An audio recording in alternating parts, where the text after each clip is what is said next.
Quelque part dans la colonie, en ce moment, une petite pompe est en train de céder. Rien de spectaculaire. Pas d'étincelle, pas d'explosion. Juste un joint usé, une pièce plus petite que votre pouce, qui a fléchi quelques fois par seconde pendant des années, et qui, un après-midi ordinaire, commence à se fissurer. Sur Terre, réparer cela demanderait un seul appel à un fournisseur. Mais cette colonie n'a plus aucune terre à appeler. Et derrière ce minuscule joint se tient tout ce que les colons n'ont jamais emporté. Les mines, les fonderies, les usines, les chimistes, les machinistes, les hôpitaux, les universités. La toile industrielle et médicale d'une planète entière, cachée à l'intérieur de chaque pièce de rechange qu'ils n'ont jamais utilisée. Les cargaisons de nourriture n'ont jamais été la vraie bouée de sauvetage. La vraie bouée, c'était la civilisation qui, en silence, fabriquait tout ce qui les tenait en vie. Alors voici la question que nous allons poursuivre cette nuit. Une fois cette toile cachée disparue, combien de temps des êtres humains peuvent-ils vraiment survivre sur ce qu'ils ont emporté? Si ces lentes descentes dans le noir vous accompagnent vers le sommeil, abonnez-vous à cette chaîne, installez-vous, mettez-vous à l'aise. Laissez la pièce s'assombrir. Nous allons prendre tout notre temps. Revenons à cette pompe. Elle est logée quelque part, au plus profond du cœur du système de survie de la colonie, boulonnée dans un rack de matériel bourdonnant que presque personne ne remarque, parce que, pendant des années, elle a simplement fonctionné. Elle pousse un fluide dans une boucle, du liquide de refroidissement, ou des eaux usées, ou la saumure, qui reste une fois que les recycleurs de la colonie ont essoré la moindre goutte utilisable. La pompe n'a rien de glorieux. Elle n'apparaît sur aucune affiche. Mais elle tourne, sans bruit, 10 000 heures, puis 20 000, et un après-midi comme les autres, un seul joint à l'intérieur d'elle abandonne. Ce joint est un anneau de caoutchouc synthétique, conçu pour survivre à la chaleur, à la pression, à l'attaque chimique. Il a fléchi plusieurs fois par seconde pendant des années. À présent, il a durci, s'est fendu, et s'est mis à pleurer. La pression chute. Une alarme émet un bip. Un technicien démonte l'unité, l'ouvre, et trouve la panne en 90 secondes. Le diagnostic est facile. La réparation est impossible. Car pour la réparer, il faut un joint neuf. Et il n'y a pas de joint neuf. C'est l'instant sur lequel toute l'histoire bascule. Alors soyons précis sur ce que nous voulons dire. Quand nous disons qu'une colonie vit sans la Terre, cela ne veut pas dire que la Terre a été détruite. Et cela ne veut pas dire que le camion de nourriture a cessé de venir. Cela veut dire quelque chose de plus étroit et de bien plus impitoyable. Pas de réapprovisionnement, pas de matériel de remplacement arrivant sur le prochain vaisseau, pas d'évacuation d'urgence si les choses tournent mal, pas de médicaments importés, et aucune garantie que la seule personne qui comprend un système donné soit encore en vie ou ait jamais été là.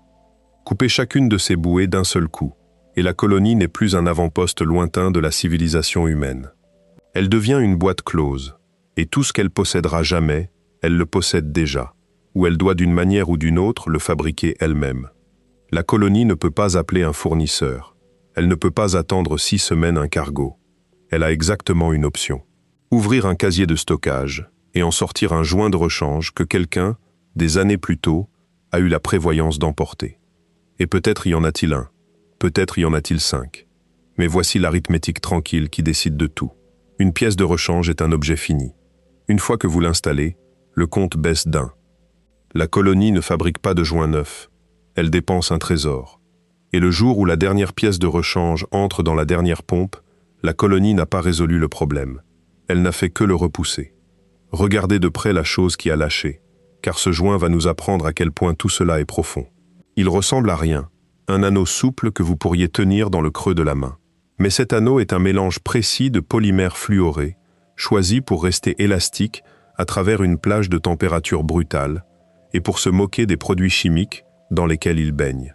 Ces polymères viennent de matières premières pétrochimiques, raffinées et transformées dans des usines de la taille de petites villes. La formule exacte est le fruit de décennies de science des matériaux. Pour en fabriquer un à partir de rien, il vous faudrait les hydrocarbures bruts, la chimie pour bâtir les chaînes de polymères, les additifs qui lui donnent son caractère, un moule usiné à une tolérance plus fine qu'un cheveu, et le processus de cuisson qui transforme une pâte gommeuse en une pièce capable de survivre à 20 000 heures de mauvais traitement. Ratez une seule étape, et vous obtenez un anneau qui a l'air correct et qui lâche en un mois. Il existe un célèbre petit essai, écrit en 1958, qui exprime cette idée mieux qu'aucun cours. Il parcourt tout ce qu'il faut pour produire un simple crayon de bois. Le cèdre, la scie, le graphite, le vernis, le laiton, la gomme. Et il arrive à une conclusion stupéfiante. Pas une seule personne sur la planète entière ne sait fabriquer un crayon toute seule, du début à la fin. Le savoir est étalé sur des milliers de gens qui ne se rencontreront jamais. Dans des mines, des scieries, des usines éparpillées autour du globe, aucun d'eux conscient qu'ils collaborent. Un crayon est le produit d'une civilisation, pas d'un artisan. Et si cela est vrai d'un crayon, arrêtez-vous une seconde sur ce que cela signifie pour une pompe de précision scellée, pour un transistor de puissance, pour un scanner médical. Voilà la machinerie cachée qu'on vous promettait au tout début. Le joint n'est pas le problème. Le joint est la pointe visible de quelque chose d'énorme et d'enfoui. Derrière lui s'étend un système de racines qui plonge dans le corps industriel tout entier d'une planète. Pour fabriquer cet anneau à la demande, à jamais, la colonie devrait posséder, quelque part, l'équivalent d'une raffinerie de pétrole, d'un laboratoire de chimie des polymères, d'un atelier d'outillage de précision et le savoir-faire accumulé d'une industrie qu'il a fallu un siècle à la Terre pour bâtir. Les colons ont emporté le joint. Ils n'ont pas emporté la civilisation qui fabrique les joints. Et presque rien de ce dont ils dépendent n'est plus simple que cela. Chaque valve, chaque circuit imprimé, chaque capteur, chaque roulement, chaque lubrifiant, chaque garniture porte la même dette invisible envers une planète qu'ils ne peuvent plus atteindre. Si cela vous semble abstrait, nous avons déjà un exemple réel de la façon dont cela se joue, en orbite au-dessus de nos têtes en ce moment même. La Station spatiale internationale est l'habitat le plus autonome que des êtres humains aient jamais exploité. Elle recycle son eau, produit son propre oxygène, épure son propre air et garde des gens en vie dans un vide qui les tuerait en quelques secondes. Si quelque chose que les humains ont construit mérite le mot autosuffisant, c'est bien cette station. Et elle n'en est même pas proche. La Station spatiale internationale est réapprovisionnée en permanence, plusieurs fois par an, par une flotte tournante de cargo. Ces vaisseaux apportent des filtres neufs, des pompes de remplacement, de nouveaux lits chimiques, des pièces de rechange pour les pièces de rechange, de la nourriture et le filet régulier de consommables que les boucles de recyclage ne parviennent pas tout à fait à récupérer.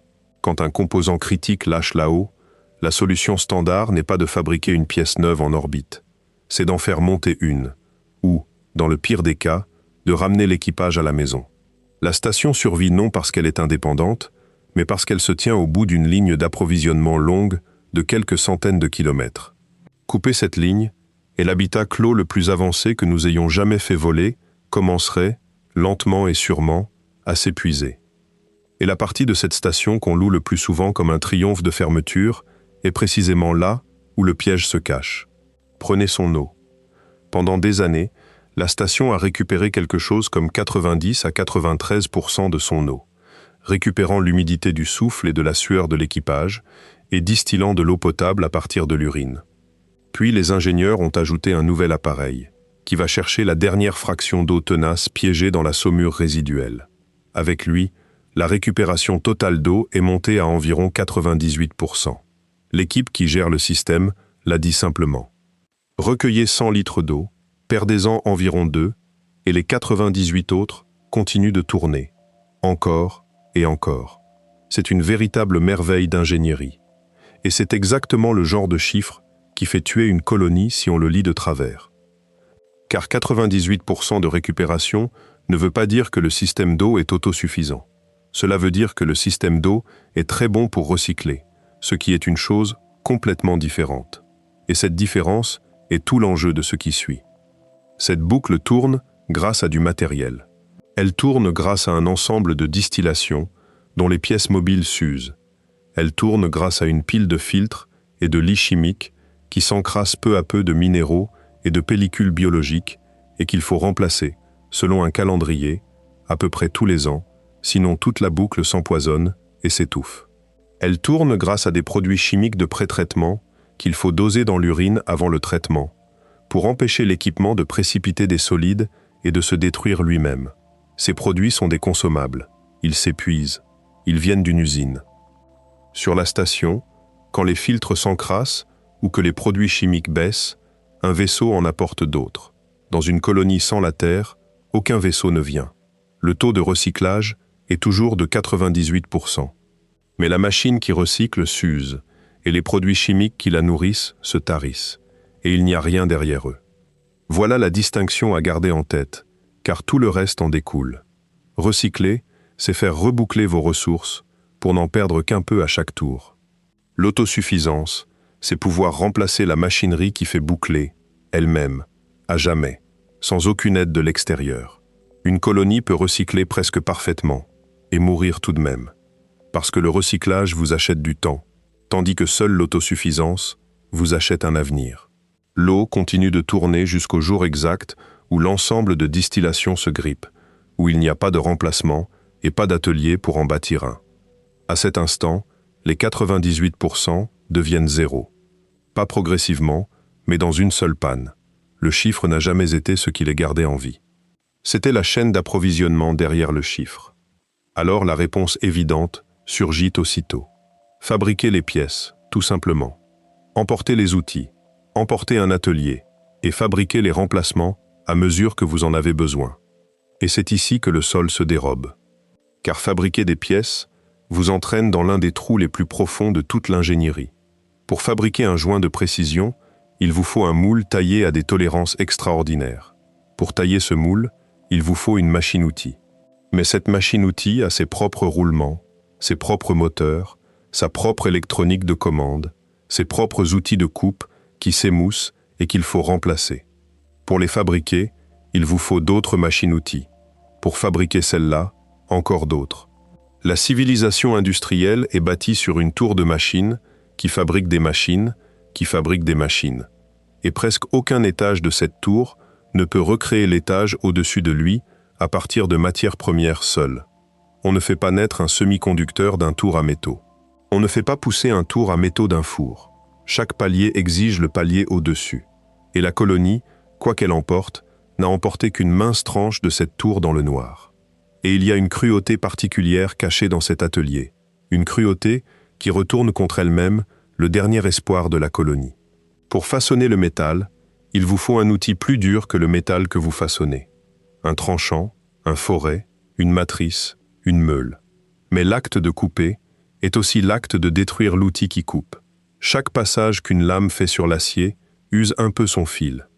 Chaque trou percé émousse le foret.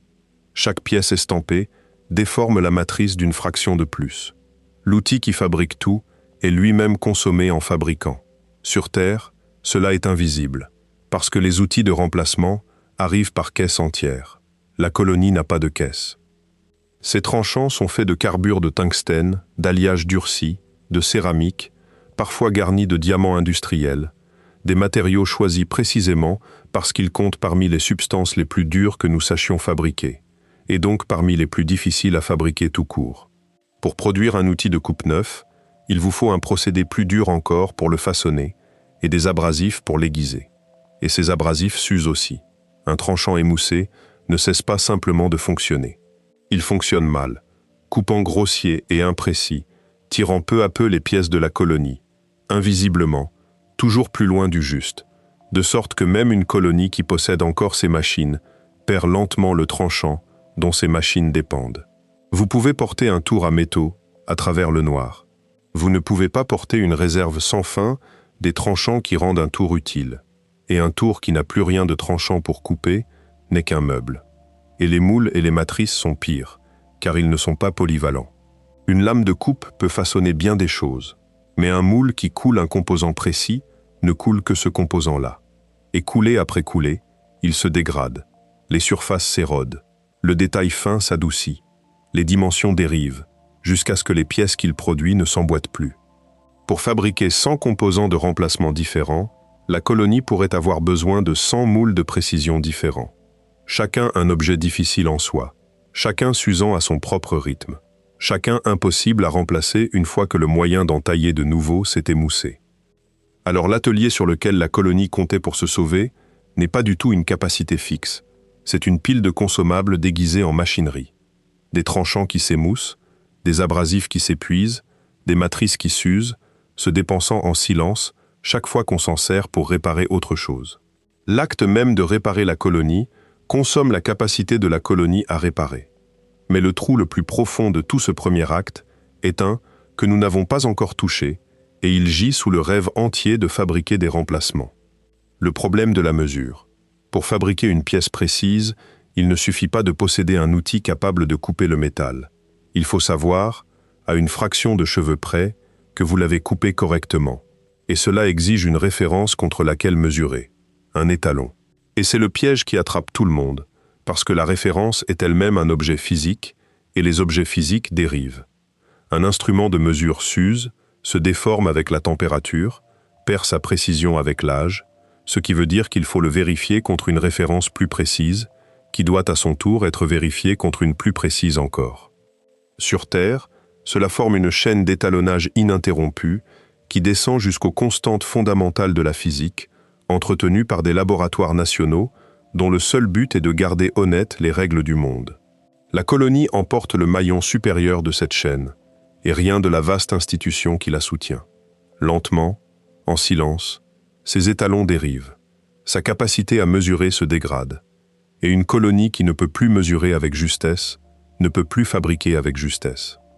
Ces pièces commencent à sortir subtilement fausses, s'emboîtant un peu plus mal à chaque génération, les tolérances glissant vers l'extérieur, jusqu'à ce que la précision même sur laquelle toute la colonie est bâtie se soit tranquillement vidée de ses instruments, sans qu'un seul outil se soit jamais brisé. Vous n'avez pas besoin de perdre vos machines pour perdre la capacité de fabriquer. Il vous suffit de perdre la capacité de savoir si ce que vous avez fabriqué est juste. Et cela empire à l'instant où l'on se souvient de l'électronique. Presque chaque système, dont la colonie dépend, est piloté par un microcontrôleur. Une puce, dont les détails de circuit se mesurent en milliardièmes de mètres, gravée dans le silicium à l'intérieur d'une usine de fabrication qui coûte des milliards, consomme de l'eau ultra pure à la tonne et exige une salle blanche des milliers de fois plus propre qu'un hôpital. Il n'existe pas de version de table de tout cela. Il n'existe pas de boîtier de terrain robuste qu'un équipage pourrait faire tourner dans un module d'habitat. La planète entière ne compte qu'une poignée d'installations capables de fabriquer les puces les plus avancées, et elle représente l'une des capacités les plus concentrées, les plus fragiles et les plus irremplaçables que notre espèce possède. Une colonie qui perd son approvisionnement en micropuces ne peut pas engraver de nouvelles dans une pièce annexe.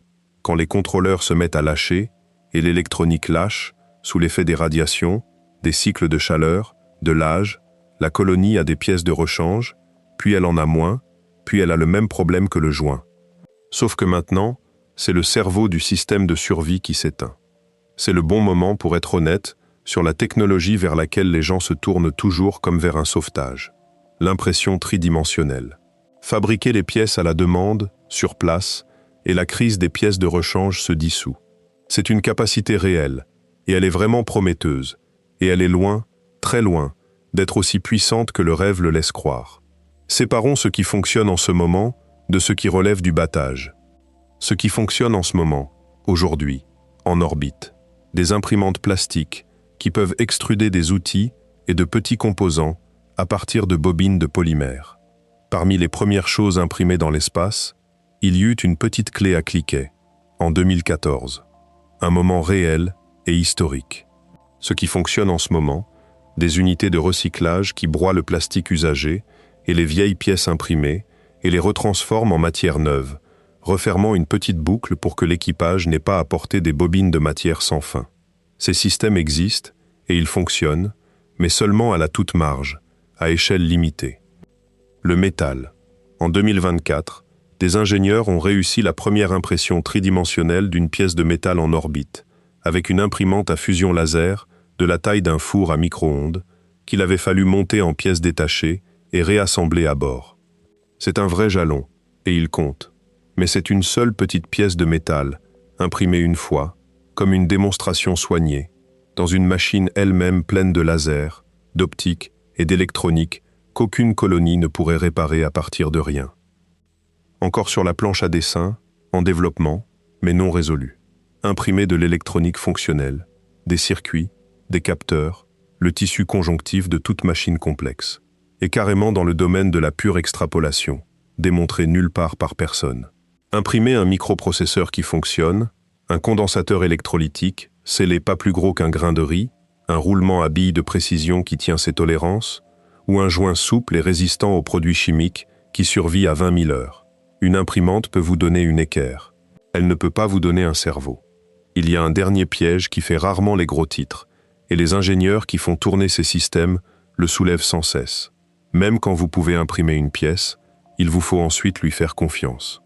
Sur Terre, un composant fabriqué est inspecté, mis sous contrainte, certifié, adossé à tout un appareil de contrôle qualité qui existe précisément parce qu'un défaut caché peut être mortel. Une pièce imprimée dans un habitat, couche après couche, dans des conditions que les concepteurs d'origine n'ont jamais testées, pourrait sembler parfaite et porter une faiblesse invisible. Un vide, une mauvaise liaison, une fissure microscopique. La colonie n'a pas de laboratoire de certification, pas de flotte d'articles d'essai à détruire dans des tests, pas de marge pour découvrir le défaut par la manière douce. Alors même les pièces qu'elle peut fabriquer, elle ne peut pas leur faire pleinement confiance. Et la confiance est son propre genre d'approvisionnement, que la Terre fournissait en silence, et que la colonie ne peut pas importer. Il y a une façon utile de séparer tout ce que la colonie possède en deux tas, et cette séparation décide de la manière dont chaque chose finira par vous tuer. Dans un tas, les biens durables, les pompes, les structures, les outils, les réacteurs. Ils sont conçus pour durer, et quand ils lâchent comme des objets que l'on peut, au moins en principe, réparer ou reconstruire. Dans l'autre tas, les consommables, les choses conçues dès le départ pour être utilisées et jetées. Filtres, lits chimiques, fluides de pré-traitement, lubrifiants, garnitures, adhésifs, composés d'étanchéité. Et voici le biais tranquille qui piège chaque colonie. L'instinct humain est de veiller sur les biens durables, les grosses machines coûteuses et évidentes, tandis que les consommables se vident en arrière-plan, hors de la vue, parce que chacun est individuellement bon marché et oubliable. Pourtant, c'est presque toujours la chose bon marché, oubliable, consommée, qui s'épuise en premier. Une colonie ne perd pas sa centrale électrique dans la première décennie. Elle perd la graisse spéciale qui empêchait 100 petits mécanismes de se broyer eux-mêmes jusqu'à la ruine. Et la centrale électrique se trouvait simplement en aval de la graisse. Alors commençons par cette graisse, car les lubrifiants sont les tueurs les plus silencieux de tout le manifeste. Entre deux pièces de métal, qui glissent l'une contre l'autre, s'étend un film d'huile plus mince qu'une feuille de papier. Et ce film est la seule chose qui se dresse entre le mouvement fluide et une épave soudée et grippée. Chaque roulement, chaque charnière, chaque engrenage, chaque tige de valve, chaque mécanisme de porte repose sur lui. Une installation complexe n'a pas besoin d'un lubrifiant. Elle en a besoin de dizaines. Chacun formulé pour sa tâche exacte. Une huile légère ici, une graisse épaisse là, un composé spécial non réactif ailleurs. Et chacun est un produit pétrochimique, aussi complexe à sa façon que le joint par lequel nous avons commencé. Et les lubrifiants ne durent pas. Ils cuisent et se décomposent sous la chaleur. Ils fluent et migrent loin de l'endroit où on a besoin d'eux, surtout en faible gravité, où rien ne les retient en place. Ils ramassent des poussières et passent de protecteurs à abrasifs. Ils s'amincissent, ils durcissent en vernis. Ils s'évaporent lentement dans le vide. Vous ne pouvez pas tirer du lubrifiant neuf et performant de la ferme ou des recycleurs d'une colonie. Et quand la bonne huile finit par se tarir, le mécanisme qu'elle protégeait ne s'arrête pas en douceur. Il se déchire lui-même, et il entraîne la machine durable, celle que la colonie protégeait si soigneusement, dans sa chute. Puis vient un ennemi plus étrange, un qui n'existe que là dehors, et qui attend patiemment à l'intérieur de chaque jointure, la soudure à froid. Sur Terre, chaque surface métallique porte une mince couche invisible d'oxyde et de crasse qui l'empêche de se lier au métal voisin. Dans le vide dur de l'espace, cette couche peut être décapée, et quand deux surfaces métalliques nues et propres du même matériau sont pressées l'une contre l'autre, elles peuvent simplement fusionner, se souder en une seule pièce, sans la moindre chaleur. Car pour les atomes, il n'y a plus de frontières entre elles. Un mécanisme censé glisser ou tourner peut se figer en silence en un bloc solide. Et à côté de cela se tiennent les objets les plus humbles de toute la colonie, ceux que personne ne songe même à compter. Les fixations et les adhésifs, les boulons, les clips, les cols et les rubans qui tiennent chaque structure ensemble. Les boulons se desserrent sous des années de vibration et de fatigue, jusqu'à cisailler. Les adhésifs vieillissent, se fragilisent et lâchent prise. Une résine structurelle qui a trop attendu en stock peut refuser de durcir. Ce sont, elles aussi, des produits de la chimie. La colonie ne peut pas reproduire l'alliage exact d'un boulon à haute résistance, ni la formule précise de l'adhésif qui lie une paroi sous pression. Une colonie peut avoir un réacteur qui marche et un garde-manger plein, et perdre tout de même lentement la capacité de joindre solidement une chose à une autre, ce qui est une manière étrange et sans drame de commencer à se défaire. Et puis il y a l'électronique, qui mérite un second regard, plus dur. Car nous l'avons traité jusqu'ici comme une chose qui se casse. La vérité est plus étrange, et bien plus implacable. Les composants électroniques ne lâchent pas seulement sous la contrainte. Ils meurent d'eux-mêmes, lentement, même posés au repos et intacts, par plusieurs mécanismes distincts qui travaillent en même temps. Les condensateurs qui lissent le flux de courant dans presque chaque circuit sont souvent remplis d'un fluide qui se dessèche peu à peu au fil des ans, jusqu'à ce qu'un jour ordinaire, le composant cesse simplement de faire son travail. Les soudures, fléchies par une décennie de chauffe et de refroidissement, développent des fissures microscopiques, jusqu'à ce qu'une connexion parfaite, pendant des années, s'ouvre d'un coup. Dans certains matériaux, de minces filaments métalliques poussent tout seuls, à travers un circuit imprimé, au fil du temps, et le mettent en court-circuit, un mode de panne qui a réellement surpris le monde de l'ingénierie quand il s'est mis à tuer du matériel. Et sur tout cela tombe la grêle constante et invisible des radiations, retournant un bit ici, affaiblissant un transistor là, accumulant des dégâts dans un silicium qui n'a jamais été conçu pour être réparé. Il n'y a pas de réparation possible au niveau qui compte. Un technicien peut remplacer une carte entière, si une carte de rechange existe. Mais aucune colonie ne peut atteindre l'intérieur de la puce et réparer le transistor mourant, pas plus qu'elle ne pourrait en graver une neuve à partir de rien. Alors l'électronique de la colonie n'est pas la fondation stable sur laquelle elle peut s'appuyer pendant qu'elle se débat avec ses ennuis mécaniques. Elle se dissout tranquillement, à son propre rythme, que quiconque y touche ou non, et c'est précisément la partie de la colonie que la colonie est la moins capable de refaire. Mettez tout cela ensemble, et une forme émerge. Et ce n'est pas la forme que les gens attendent.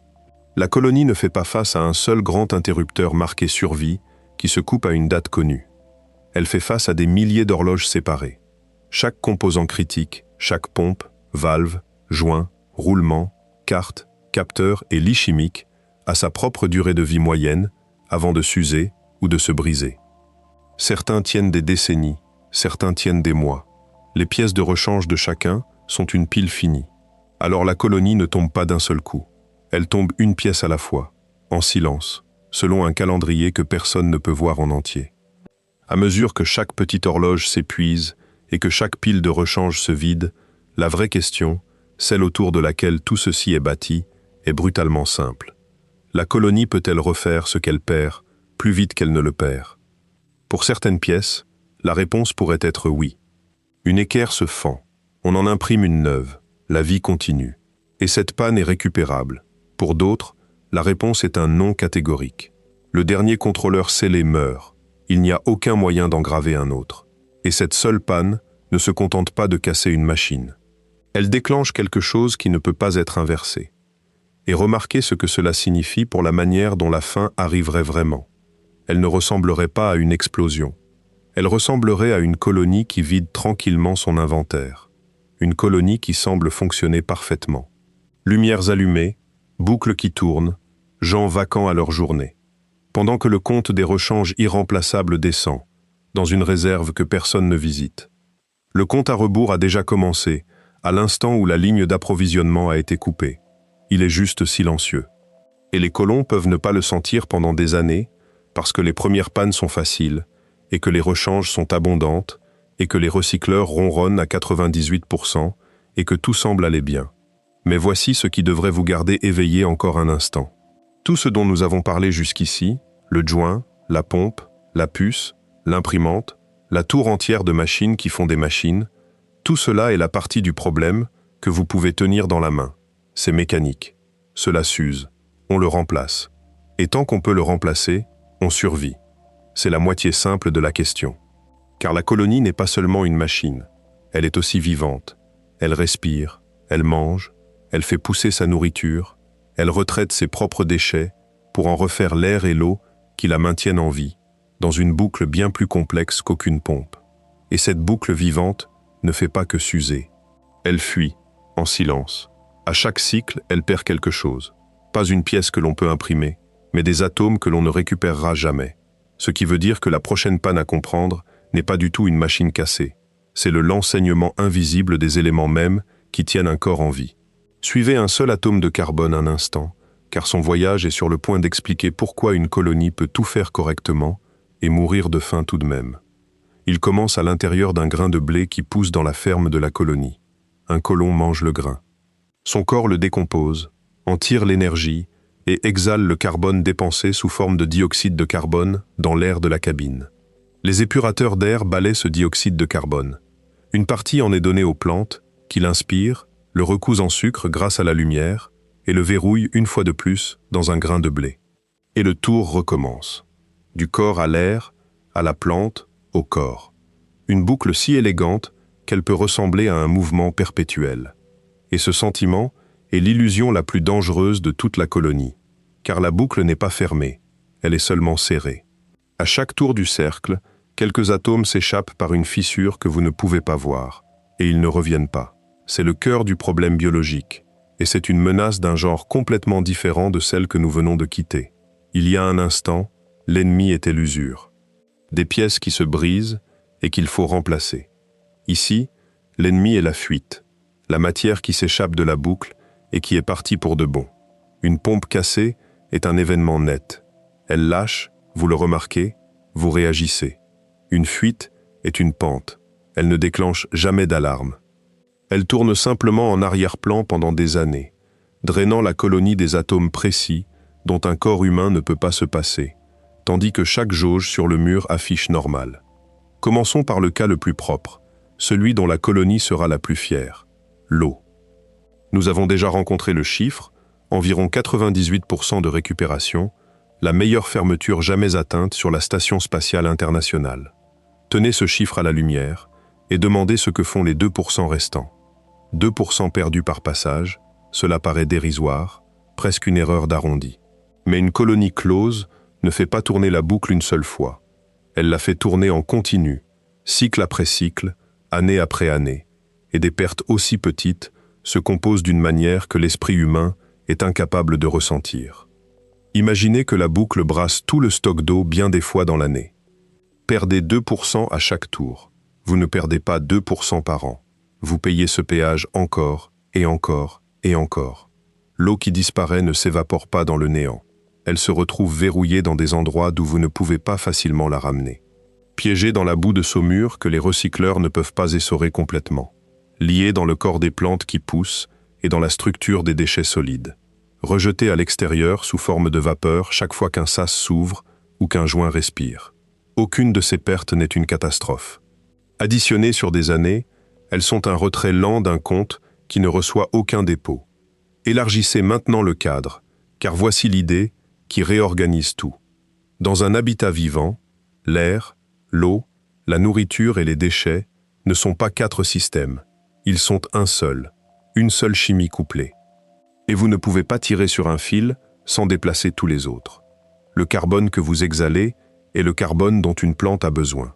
L'eau qu'une plante transpire est l'humidité que votre déshumidificateur récupère pour la boire. L'azote de votre urine est l'azote qu'une future tomate réclame désespérément. Le déchet n'est pas une catégorie à éliminer. Dans une vraie boucle, le déchet n'est que de la nourriture, qui n'a pas encore été redirigée vers la bonne bouche. La colonie ne fait pas tourner un système d'eau, un système d'air et une ferme. Elle fait tourner un seul et immense métabolisme imbriqué. Et comme tout métabolisme, il vit ou meurt selon que chaque élément est bien rendu à sa place plus vite qu'il ne dérive au loin. Prenez l'air, dont la colonie ne peut pas se passer plus de quelques minutes. L'oxygène ne vient pas gratuitement, même quand vous avez de l'eau. La méthode standard est l'électrolyse. Faites passer un courant électrique dans l'eau et scindez-la en l'oxygène que vous respirez et en hydrogène comme sous-produit. Bien. Mais vous avez maintenant un flux d'hydrogène et une cabine qui se remplit du dioxyde de carbone que l'équipage exhale, et vous aimeriez récupérer les deux. Sur la Station spatiale internationale, c'est là qu'intervient un bel artifice de chimie. Une réaction qui porte le nom du chimiste Sabatier et qui combine ce dioxyde de carbone rejeté avec l'hydrogène rejeté pour régénérer de l'eau et produire du méthane. L'eau récupérée retourne dans la boucle. Splendide. Sauf que le méthane, qui contient le carbone que l'équipage a exhalé, et l'hydrogène arraché à une eau précieuse, est généralement rejeté par-dessus bord. Chaque souffle qui suit ce chemin laisse fuir un peu de carbone et un peu d'hydrogène hors de la colonie, définitivement. La station l'accepte, parce qu'un cargo remplacera ce qui est perdu. La colonie ne le peut pas. Alors même la boucle de l'air, celle que nous traitons comme le modèle de la fermeture, saigne tranquillement deux des éléments les plus importants du corps humain, souffle après souffle, à jamais. Si vous voulez la preuve que ce n'est pas de l'inquiétude théorique, l'histoire a déjà mené l'expérience, et elle a failli étouffer 8 personnes. Au début des années 1990, dans le désert de l'Arizona, un projet nommé Biosphère 2 a scellé 8 humains à l'intérieur d'un monde géant de verre et d'acier, garni d'une forêt tropicale miniature, d'un océan, d'une ferme et de milliers d'espèces, et a tenté de le rendre autonome pendant 2 ans. L'eau tournait, les plantes poussaient. Et puis, lentement, l'oxygène a commencé à disparaître. Le niveau dans l'air est tombé de la part normale d'environ 21% vers 14%. Assez bas pour que l'équipage devienne épuisé et malade, peinant à finir ses phrases, jusqu'à ce que le projet doive enfin pomper de l'oxygène depuis l'extérieur pour les garder en sécurité. La cause était une fuite subtile et invisible que personne n'avait modélisée. Le béton de la structure absorbait le dioxyde de carbone et les microbes du riche sol agricole consommaient l'oxygène plus vite que les plantes ne pouvaient en fabriquer. 8 personnes intelligentes et bien préparées, dans un monde scellé, ont été trahies non par une panne spectaculaire, mais par un déséquilibre atomique qu'elles ne pouvaient pas voir, jusqu'à ce que leur propre corps commence à défaillir. Voilà la signature de la fuite. Elle ne s'annonce pas.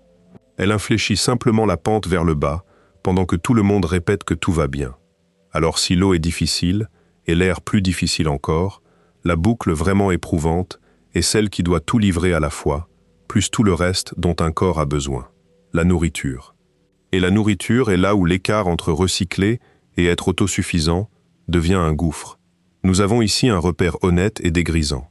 L'Agence spatiale européenne fait tourner depuis des décennies un projet de boucle biologique fermée, un système bâti pour imiter la façon dont un lac recycle le déchet en vie à travers une chaîne de microbes, d'algues et de plantes. Son installation pilote est la boucle biologique fermée la plus sérieuse jamais assemblée. Et après toutes ces années de travail, que peut-elle réellement soutenir? À peu près l'oxygène d'une seule personne et entre 20 et 40% de la nutrition d'une seule personne. Ce n'est pas une critique du projet, qui est une science brillante et patiente. C'est une mesure de la difficulté vertigineuse du problème.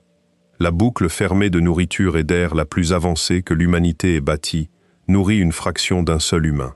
Une colonie de centaines de personnes doit fermer ce que nous avons à peine réussi à fermer pour un. Et avant même d'atteindre la chimie de pourquoi la nourriture est si difficile, il y a l'échelle physique brute de la chose, qui est stupéfiante à elle seule. Un être humain n'est pas nourri par un rebord de fenêtre garni d'herbe.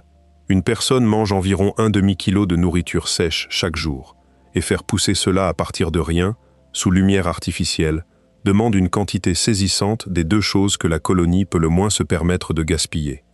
De la surface et de l'énergie. Nourrir un seul côlon à partir de cultures peut exiger des dizaines de mètres carrés d'espace de croissance intensément éclairé. Et éclairer cet espace signifie y déverser de l'électricité, heure après heure. Car là dehors, les plantes ne se prélassent pas dans une lumière stellaire gratuite. Elles boivent des watts, les mêmes watts que tous les autres systèmes se disputent. Multipliez cela par une colonie de centaines de personnes, et la ferme devient le plus gros consommateur d'énergie et de volume de toute la colonie.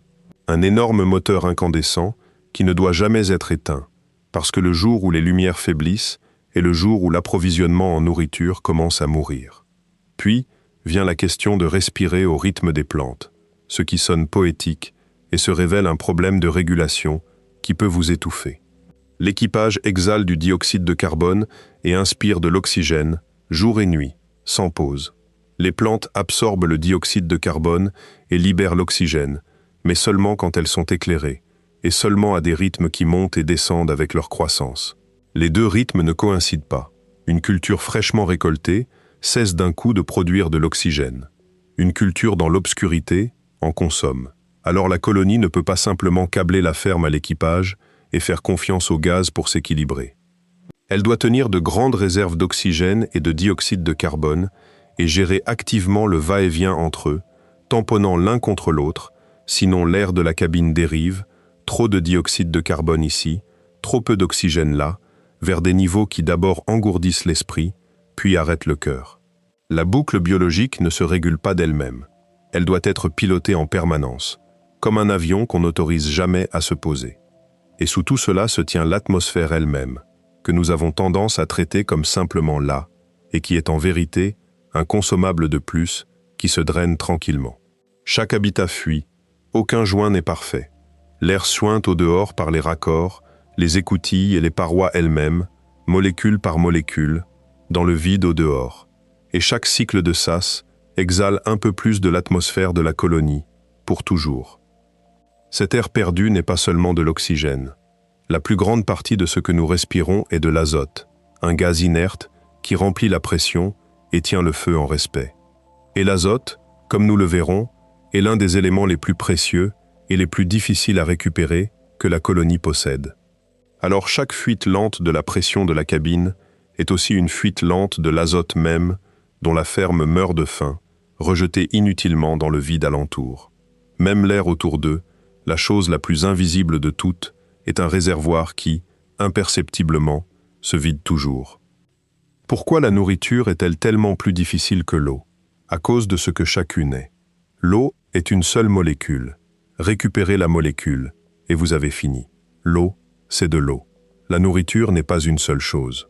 La nourriture est un système de livraison pour des dizaines d'éléments distincts, arrangés en structures vivantes précises, sous des formes qu'un corps peut réellement absorber. Vous n'avez pas besoin de nutriments dans l'abstrait.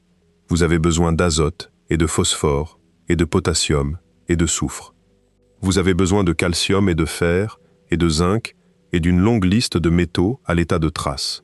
Et vous avez besoin d'un éventail de vitamines, dont plusieurs que seuls des organismes particuliers, sur Terre, savent fabriquer. Fermer la boucle de l'eau, c'est récupérer un seul composé. Fermer la boucle de la nourriture, c'est récupérer et réacheminer correctement chaque élément du régime humain, sous la bonne forme chimique, dans le bon organisme, dans le bon ordre, et le faire sans en perdre en chemin. Ce ne sont pas la même difficulté multipliée. Ce sont des problèmes entièrement différents. Suivez l'azote, car l'azote est le fauteur de troubles qui décide si la ferme vit.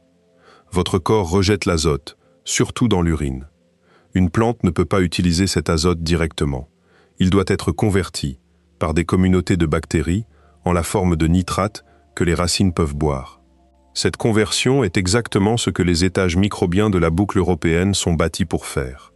Et ils le font de façon impressionnante, récupérant de l'ordre de 90% de l'azote qui les traverse. Asseyez-vous devant ce chiffre, pourtant, de la même manière que devant celui de l'eau. 90% récupéré, cela veut dire 10% perdu à chaque cycle. Et l'azote a une voie d'évasion particulièrement vicieuse. Certaines réactions bactériennes le retransforment en azote gazeux qui bouillonne innocemment dans l'air et sort entièrement de la boucle biologique. L'atome n'est pas détruit. Il est simplement inutile désormais, flottant dans l'atmosphère de la cabine au lieu de nourrir le blé. Perdez un dixième de votre azote utilisable à chaque tour et la fertilité de la ferme s'érode par en dessous, saison après saison, quel que soit le soin avec lequel l'équipage soigne les plantes. Le phosphore est pire, et il reçoit moins d'attention parce qu'il est sans éclat, ce qui est précisément pourquoi il est dangereux. Le phosphore n'est pas négociable, il est dans vos os, dans les membranes de vos cellules, dans la molécule même qui porte l'énergie à l'intérieur de chaque cellule vivante. Il n'y a pas de substitut, et pas moyen de contourner une pénurie par la synthèse. Et les taux de récupération sont plus bas que pour l'azote. Dans les travaux européens, la récupération du phosphore a tourné autour des 3/4, ce qui veut dire qu'1/4 tombe hors de la circulation à chaque passage, se déposant dans des boues et des résidus que les recycleurs ne peuvent pas atteindre. Une colonie peut avoir de l'eau en abondance, un air respirable et un ciel plein d'énergie, et voir tout de même ses fermes s'éteindre, parce que le phosphore qui bâtit le tissu vivant précipite tranquillement hors de la boucle et s'accumule en déchets morts qu'elle n'a aucun moyen d'extraire à nouveau. L'élément dont tout ce qui est vivant est bâti fuit dans la poubelle.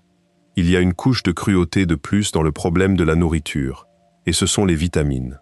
Les plantes sont généreuses, mais elles ne sont pas complètes. L'exemple le plus clair est la vitamine qui protège vos nerfs et bâtit votre sang, celle qu'on appelle B12. Les plantes ne la fabriquent pas, elles ne le peuvent pas. Dans la nature, elle vient des bactéries, et les humains l'obtiennent par des produits animaux ou des sources microbiennes.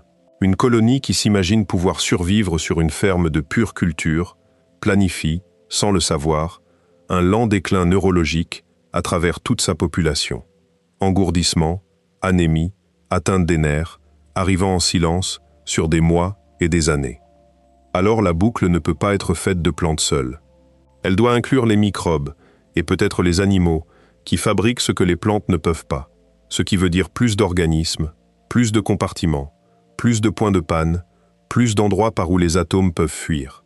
Chaque brèche que vous fermez dans le régime ajoute de la complexité. Et chaque parcelle de complexité ajoute de nouvelles fissures par où la boucle peut saigner. C'est aussi pourquoi l'image romantique du « ils feront simplement pousser de la nourriture dans la terre » s'effondre au contact de la réalité. La colonie n'a pas de terre. La terre n'est pas de la poussière. La terre est une institution vivante, un écosystème dense de bactéries, de champignons et d'innombrables micro-organismes bâtis sur des milliers d'années sur Terre, et qui accomplit le travail invisible de faire circuler les nutriments et de tenir la maladie en respect. Une colonie ne peut pas emporter un écosystème de sol fonctionnel et s'attendre à ce qu'il reste en équilibre dans une boîte scellée. L'expérience de la biosphère a montré à quelle vitesse les microbes du sol peuvent dérégler tout le système. Alors la plupart des conceptions sérieuses penchent vers l'hydroponie, faire pousser les plantes avec les racines baignées dans une solution nutritive précisément dosée, au lieu de la terre. L'hydroponie est efficace et contrôlable, mais elle remet à la colonie une responsabilité brutale. Il n'y a pas de sol vivant pour amortir les erreurs. L'équipage doit désormais fabriquer la recette chimique exacte de la vie, équilibrer chaque élément à la main, récupérer chaque minéral du flux de déchets et le redoser dans la bonne proportion et le faire en continu, à jamais, sans marge. Ils n'ont pas échappé à la fuite. Ils en ont pris la propriété manuelle et personnelle. Et puis il y a la menace qui peut effacer une saison en une semaine, la maladie. Une ferme de colonies close est presque certainement une monoculture, ou presque. Un petit nombre de cultures poussant dans des conditions denses, identiques, contrôlées, ce qui est exactement l'environnement dont rêve un pathogène de plante. Sur Terre, quand une infection ravage une culture, les agriculteurs tendent la main vers des fongicides, vers des variétés de semences résistantes, expédiées d'ailleurs, vers la profonde diversité génétique de l'approvisionnement mondial en graines. La colonie n'a rien de tout cela à portée de main. Elle ne peut pas commander un cultivar résistant. Elle ne peut pas fabriquer un nouveau pesticide sans l'industrie chimique dont nous avons parlé. Si un champignon ou une infection bactérienne pénètre dans les bacs hydroponiques et se propage à travers la culture génétiquement uniforme, la ferme peut s'effondrer bien plus vite qu'aucune nouvelle culture ne peut être élevée pour la remplacer. Et alors la boucle de la nourriture et la boucle de l'air, qui sont la même boucle, basculent toutes deux vers la panne en même temps. Et l'ennui, avec une ferme, n'est pas seulement que la maladie peut la frapper, mais qu'une ferme répond lentement au désastre, bien trop lentement pour être rassurante. Une machine qui casse peut parfois être réparée dans l'après-midi. Une culture qui périt ne peut pas être pressée. Si une infection, une panne d'éclairage, une erreur de nutriments ou une contamination anéantit une récolte, la colonie ne peut pas en faire pousser une autre d'ici le matin. Une nouvelle culture a besoin de semaines ou de mois pour mûrir, et pendant ce temps, les gens doivent tout de même manger, sur ce qui se trouve entre eux et la faim. C'est pourquoi une colonie ne peut pas faire tourner sa ferme au plus juste. Elle doit porter une réserve profonde de nourriture stockée, contre la quasi-certitude que, quelque part au fil des décennies, une récolte périra.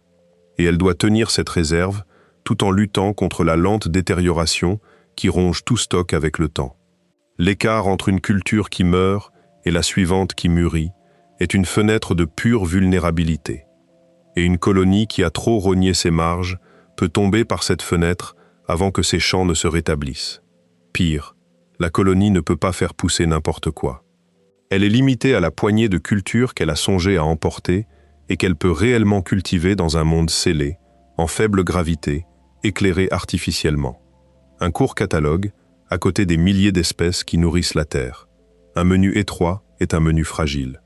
Moins de culture signifie moins de défense, une couverture nutritionnelle plus mince et une dépendance plus lourde envers la santé de chaque espèce prise isolément.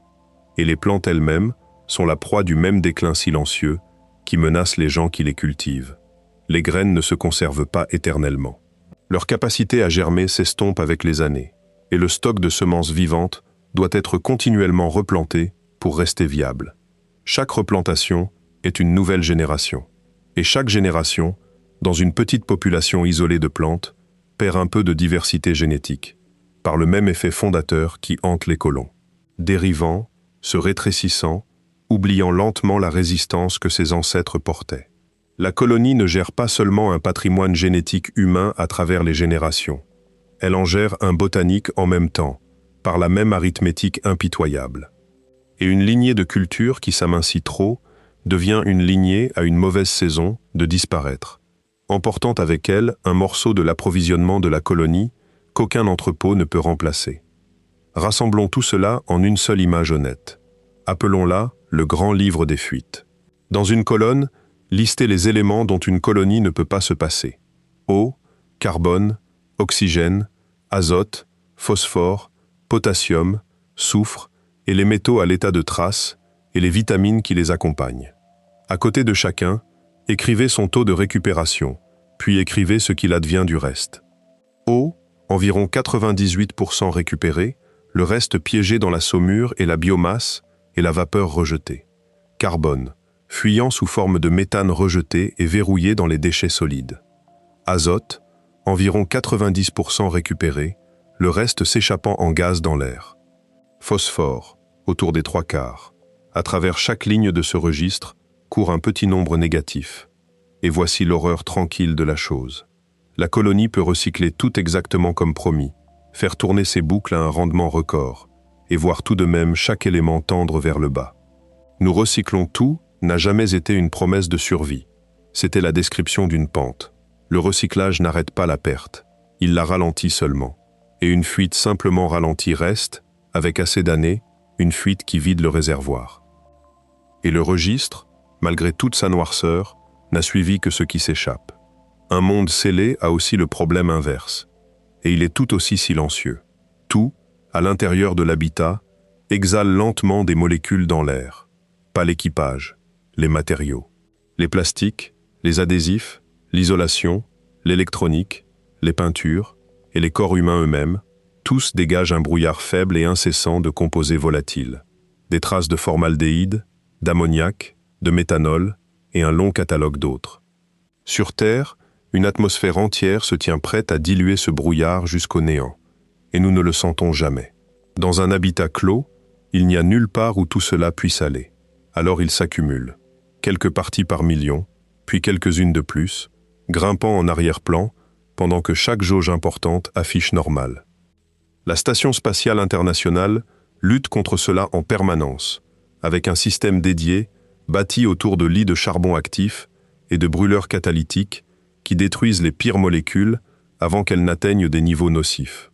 Mais remarquez ce que sont ces lits, des consommables.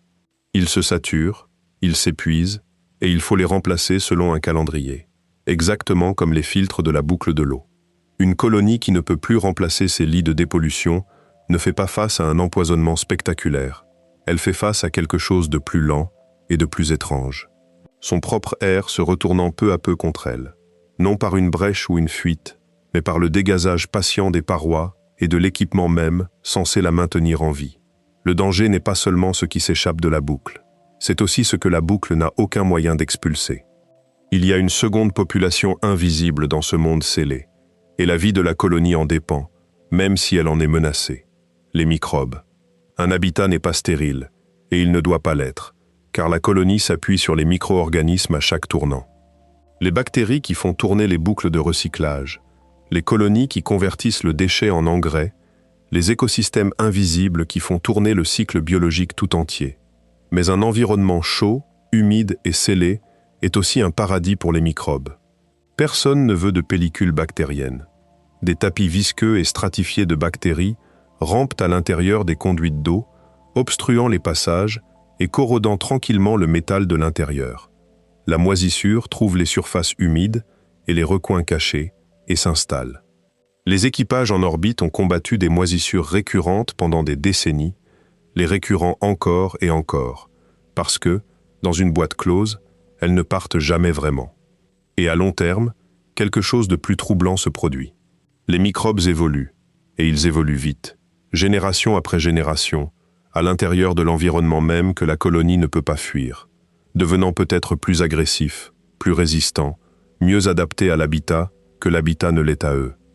Ils s'adaptent pendant que les défenses de l'équipage s'érodent, des systèmes immunitaires mis à l'épreuve par l'isolement et les antibiotiques qui auraient pu leur répondre vieillissant, déjà vers l'inutilité dans l'armoire. La colonie est enfermée dans un affrontement avec un organisme qui se reproduit 1 million de fois plus vite qu'elle, et elle ne peut pas réapprovisionner ses armes. Et le problème microbien atteint l'intérieur des colons eux-mêmes, en un lieu qu'aucun inventaire ne liste. Chaque humain porte un vaste écosystème intérieur. Des communautés de microbes dans l'intestin qui ne sont pas des passagers, mais des partenaires, essentiels à la digestion, à l'immunité, à la fabrication de composés que le corps ne peut pas produire seul. Cet écosystème intérieur est un héritage vivant, ensemencé et reconstitué au fil d'une vie par le contact avec tout un monde biologique riche. Dans une colonie scellée, coupée de ce monde, le microbiome humain peut dériver et se rétrécir, exactement comme un patrimoine génétique clos, perdant une diversité qu'il n'a aucun moyen de restaurer, génération après génération, à mesure que des enfants naissent dans un héritage microbien toujours plus mince que celui de leurs parents. Alors la colonie doit tenir en vie non seulement ses gens, ses cultures et ses recycleurs, mais les organismes invisibles à l'intérieur et autour de tous. Toute une couche cachée de vie que la Terre entretenait gratuitement et qu'on ne peut pas expédier dans une caisse. Nourrir et faire respirer les colons, il s'avère, n'était qu'une partie de la tâche. La colonie doit aussi tenir tout un biosphère invisible en équilibre, sans aucune terre pour la réensemencer. Ce qui force la colonie vers le seul geste qui peut réellement aplatir la pente. Et ce n'est pas du tout un geste biologique. Remplacer les atomes qui s'échappent, l'azote qui dérive en gaz, le phosphore qui se dépose en boue, le carbone rejeté par-dessus bord, l'eau perdue dans l'espace.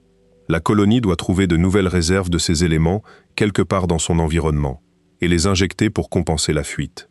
Cela veut dire extraire, traiter les matériaux locaux, la glace, les composés volatiles gelés, la roche et la poussière brute de là où la colonie se trouve, pour en tirer l'eau, le carbone, l'azote et le reste, et les raffiner en forme que la boucle peut utiliser.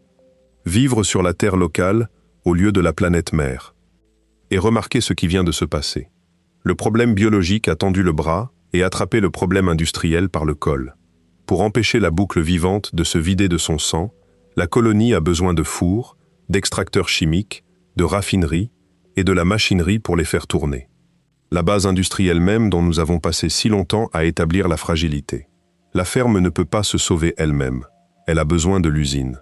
Et l'usine, nous l'avons vu, a besoin de pièces de rechange que la colonie ne peut pas fabriquer. Les boucles ne sont pas séparées, après tout. Elles s'étranglent l'une l'autre. Soyons lucides, aussi, sur la part de tout cela qui est réel par rapport à celle qui est espérée, car l'honnêteté est tout l'enjeu. Ce qui fonctionne en ce moment, aujourd'hui, sur la station. La récupération d'eau, près de 98%, et la production d'oxygène par électrolyse. Prouvé, en vol, fiable. Ce qui n'a été démontré qu'à échelle limitée, au sol, pour une fraction d'un équipage. Les boucles biologiques fermées, l'installation pilote européenne nourrissant une partie d'une personne. Et, des décennies plus tôt, une installation soviétique nommée BIOS 3 à Krasnoïarsk, qui a scellé des équipages à l'intérieur pendant jusqu'à environ 6 mois et à l'aide d'algues, de blé et de légumes, s'est approché remarquablement de fermer les boucles de l'air et de l'eau et a fourni une large part de la nourriture, quoique jamais la totalité, et jamais l'éventail complet des nutriments dont un corps a besoin. Ce furent de véritables et sérieuses réussites, et elles sont aussi le plafond de ce qui a jamais été réellement accompli. Personne n'a fermé la boucle, même pour une seule personne, indéfiniment. La colonie devrait le faire pour une ville. Mais supposons que la colonie résolve tout cela. Supposons que, contre chaque difficulté, elle bâtisse une boucle assez serrée et une extraction assez bonne pour aplatir la pente et garder ses gens nourris et respirants pour le long terme. Même alors, la colonie n'est pas en sécurité. Car nous avons jusqu'ici traité les colons comme des bouches à nourrir et des poumons à remplir, comme une charge sur le système. Ils sont quelque chose de bien plus fragile et de bien plus important. Ils sont les chirurgiens dont on aura besoin quand un appendice éclatera et qu'il n'y aura aucun hôpital où voler. Ils sont les ingénieurs qui portent, dans leur seule tête, la seule connaissance qui marche de la façon dont le réacteur tourne. Ils sont les parents d'une génération qui doit, d'une manière ou d'une autre, hériter de chaque compétence avant que ceux qui la détiennent ne meurent. L'appel arrive au milieu de la nuit. Un colon s'est plié en deux, une douleur en bas à droite de l'abdomen, vive et qui empire d'heure en heure, avec une fièvre qui monte derrière. Pour quiconque a travaillé en médecine, le tableau est sinistrement familier. Un appendice enflammé, à quelques heures de la rupture. Sur Terre, c'est l'une des urgences les plus banales qui soient. Un chirurgien fait une petite incision, retire l'appendice, et le patient rentre chez lui en un jour ou deux. C'est si ordinaire qu'on oublie que ce fut une condamnation à mort pour la plupart de l'histoire humaine. Et dans la colonie, en cette heure sombre, c'est de nouveau une condamnation à mort. À moins que tout ce qu'il faut pour la vaincre ne soit déjà à l'intérieur des parois. Jusqu'ici, l'ennemi était physique, des pièces qui s'usent, des atomes qui fuient, deux problèmes de matière. Mais une colonie n'est pas seulement de la matière, elle est faite de gens et du savoir que ces gens portent. Une base garde ses résidents actuels en vie. Une civilisation garde la capacité de tenir des gens en vie à travers les urgences, à travers les enfants, à travers les générations. Et il s'avère qu'une colonie peut tenir son air, son eau et sa nourriture en parfait équilibre, et s'effondrer tout de même. Car ce qui lâche en premier pourrait n'être ni une machine, ni un nutriment. Ce pourrait être une compétence qui est morte avec la seule personne qui la détenait, ou une population qui a discrètement glissé sous le nombre dont elle avait besoin pour continuer. Revenez à cet appendice. Pour sauver cette personne, la colonie a besoin d'un chirurgien formé, éveillé, en vie, et qui ne soit pas le patient. Elle a besoin d'instruments stériles, d'anesthésie, d'antibiotiques, et de tout le cortège d'un bloc opératoire qui fonctionne. Sur Terre, rien de tout cela n'est remarquable. Dans la colonie, chaque objet de cette liste est une vulnérabilité distincte. Et voici la cruauté propre à une colonie sans la Terre. Il n'y a pas d'évacuation. Sur la Station spatiale internationale, l'ultime recours médical a toujours été le retour à la maison. Un véhicule amarré et prêt, capable de ramener un membre d'équipage malade vers un hôpital en quelques heures. Cette issue de secours a discrètement sous-tendu chaque mission, avec équipage, que nous ayons jamais fait voler. Retirez-la, et le calcul s'inverse complètement. La colonie ne peut pas envoyer le patient vers la médecine. Toute la médecine qui existera jamais pour ce patient doit déjà être présente dans cette pièce, à cet instant. L'évacuation n'a jamais été un luxe. C'était une couche cachée de tout le système médical, et la colonie ne l'a pas. Considérez maintenant les antibiotiques, car ils exposent un piège dont la colonie ne peut pas sortir par l'ingénierie. Les médicaments ne sont pas permanents, ils se dégradent. Chaque médicament porte une date de péremption, parce que ces molécules se décomposent lentement, et beaucoup perdent leur efficacité en quelques années, même bien stockées. Une colonie coupée de la Terre ne rationne donc pas seulement un stock fixe de médicaments. Elle court contre une horloge qui tourne sur le stock lui-même. Les pilules meurent dans l'armoire, que quelqu'un soit malade ou non. Et vous ne pouvez pas simplement en fabriquer d'autres, car fabriquer un médicament moderne n'est pas de la cuisine. C'est le produit final de cette exacte industrie chimique que la colonie, nous l'avons vu, n'a pas pu emporter. Les matières premières, les réacteurs, les catalyseurs, la purification, le contrôle qualité, tout. Un antibiotique ou un anesthésique complexe implique des dizaines d'étapes de synthèse et des réactifs que la colonie n'a aucun moyen de produire. Alors vient le jour où la dernière dose efficace d'un médicament critique expire, et il n'y a pas de lot suivant, et une catégorie de maladies que la médecine avait vaincue depuis 2 siècles redevient mortelle à l'intérieur des parois de la colonie. Et l'appendice n'est que l'exemple le plus doux. Parcourez le catalogue ordinaire de ce qu'un corps humain traverse au fil d'une vie, et chaque entrée devient une crise sans la terre derrière elle. Un accouchement difficile, une routine sur terre, et pendant presque toute l'histoire humaine, une cause majeure de mort, se déroule désormais sans hôpital spécialisé à appeler, sans banque de sang, sans équipe chirurgicale prête. Et l'avenir même de la colonie repose sur l'issue, puisque ce sont ces naissances qui font la génération suivante. Une dent s'abcède, et sans dentiste et sans la longue chaîne de fournitures dentaires derrière lui, une infection dans la bouche peut s'étendre en quelque chose qui tue. Un os se brise mal, une plaie devient septique, un cancer prend racine, qui, sur Terre, aurait été surmontable. Et à travers chacun de ces cas court la même ressource qui s'évanouit, l'anesthésie. La capacité de rendre une personne inconsciente en toute sécurité, ou d'endormir une région pendant qu'on opère, est un miracle tranquille de la chimie moderne. Et ces composés expirent, et ne peuvent pas être resynthétisés sans l'industrie chimique. Une colonie qui n'a plus les moyens de gérer la douleur n'a pas seulement perdu un confort. Elle a glissé en arrière, vers une époque où la chirurgie signifiait l'agonie et où le chirurgien travaillait contre une horloge hurlante. Sauf que maintenant, même sans le savoir institutionnel profond que cette époque avait douloureusement accumulé, voici la première distinction dure à retenir, et elle recadre toute la question de la survie. Garder quelqu'un en vie n'est pas la même chose que garder la capacité de tenir des gens en vie. Une colonie peut stocker assez de médicaments et assez de gens formés pour gérer la première décennie magnifiquement, et n'avoir fait aucune provision du tout pour la seconde.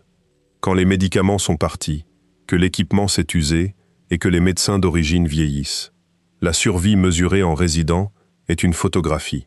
La survie mesurée en capacité est un film. Et le film a une fin bien plus sombre si personne ne recrée le médicament, les outils et le savoir-faire aussi vite qu'il se dégrade. Ce qui nous amène à la ressource la plus fragile et la moins visible que la colonie possède, la compétence. Non le savoir couché sur le papier. La compétence vivante dans des têtes et des mains humaines. Pensez à qui garde réellement la colonie en vie un mardi ordinaire. Il y a quelqu'un qui comprend le système d'énergie à un niveau plus profond qu'aucun manuel, qui peut entendre une panne avant que les capteurs ne la saisissent. Il y a quelqu'un qui connaît les humeurs du bioréacteur, qui peut ramener la boucle microbienne à l'équilibre quand elle dérive. Il y a le chirurgien, le machiniste, le chimiste, le technicien en électronique. Dans une petite colonie, pour un système critique donné, ce savoir-faire pourrait vivre dans un seul esprit, ou deux. Et un seul esprit est mortel. Il peut mourir dans un accident, tomber malade, vieillir, ou simplement s'épuiser et perdre son tranchant. Quand il s'en va, la capacité ne se dégrade pas en douceur. Elle disparaît. Le réacteur ronronne encore, mais désormais, personne ne le comprend vraiment. Et la colonie fait tourner un système qu'elle peut exploiter, mais qu'elle ne comprend plus. Tout va bien, jusqu'au jour où cela ne va plus. Et alors, catastrophiquement plus, sans personne pour savoir pourquoi. Les gens tendent instinctivement vers la solution évidente. Écrivez tout, stockez le savoir, emportez une vaste bibliothèque numérique, chaque manuel, chaque procédure de réparation que l'humanité ait jamais produite, et le problème se dissout. Mais non.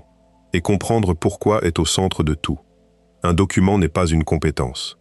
Lire tous les livres jamais écrits sur la chirurgie ne vous rend pas capable d'ouvrir un abdomen vivant, de trouver l'appendice enflammé parmi les organes luisants et de refermer la plaie sans tuer le patient. La chirurgie est un jugement sous pression, bâti sur des années de pratique supervisée, des mains guidées par d'autres mains. Il en va de même pour souder une soudure critique, pour diagnostiquer au toucher un système d'énergie malade, pour mener une synthèse chimique où la différence entre le médicament et le poison est affaire d'expérience. Le savoir peut être stocké. La compétence doit être transférée, enseignée, montrée, pratiquée, corrigée, d'une personne qui la détient à une personne qui ne la détient pas. La bibliothèque est nécessaire, mais elle est inerte. C'est la différence entre posséder la partition et savoir jouer.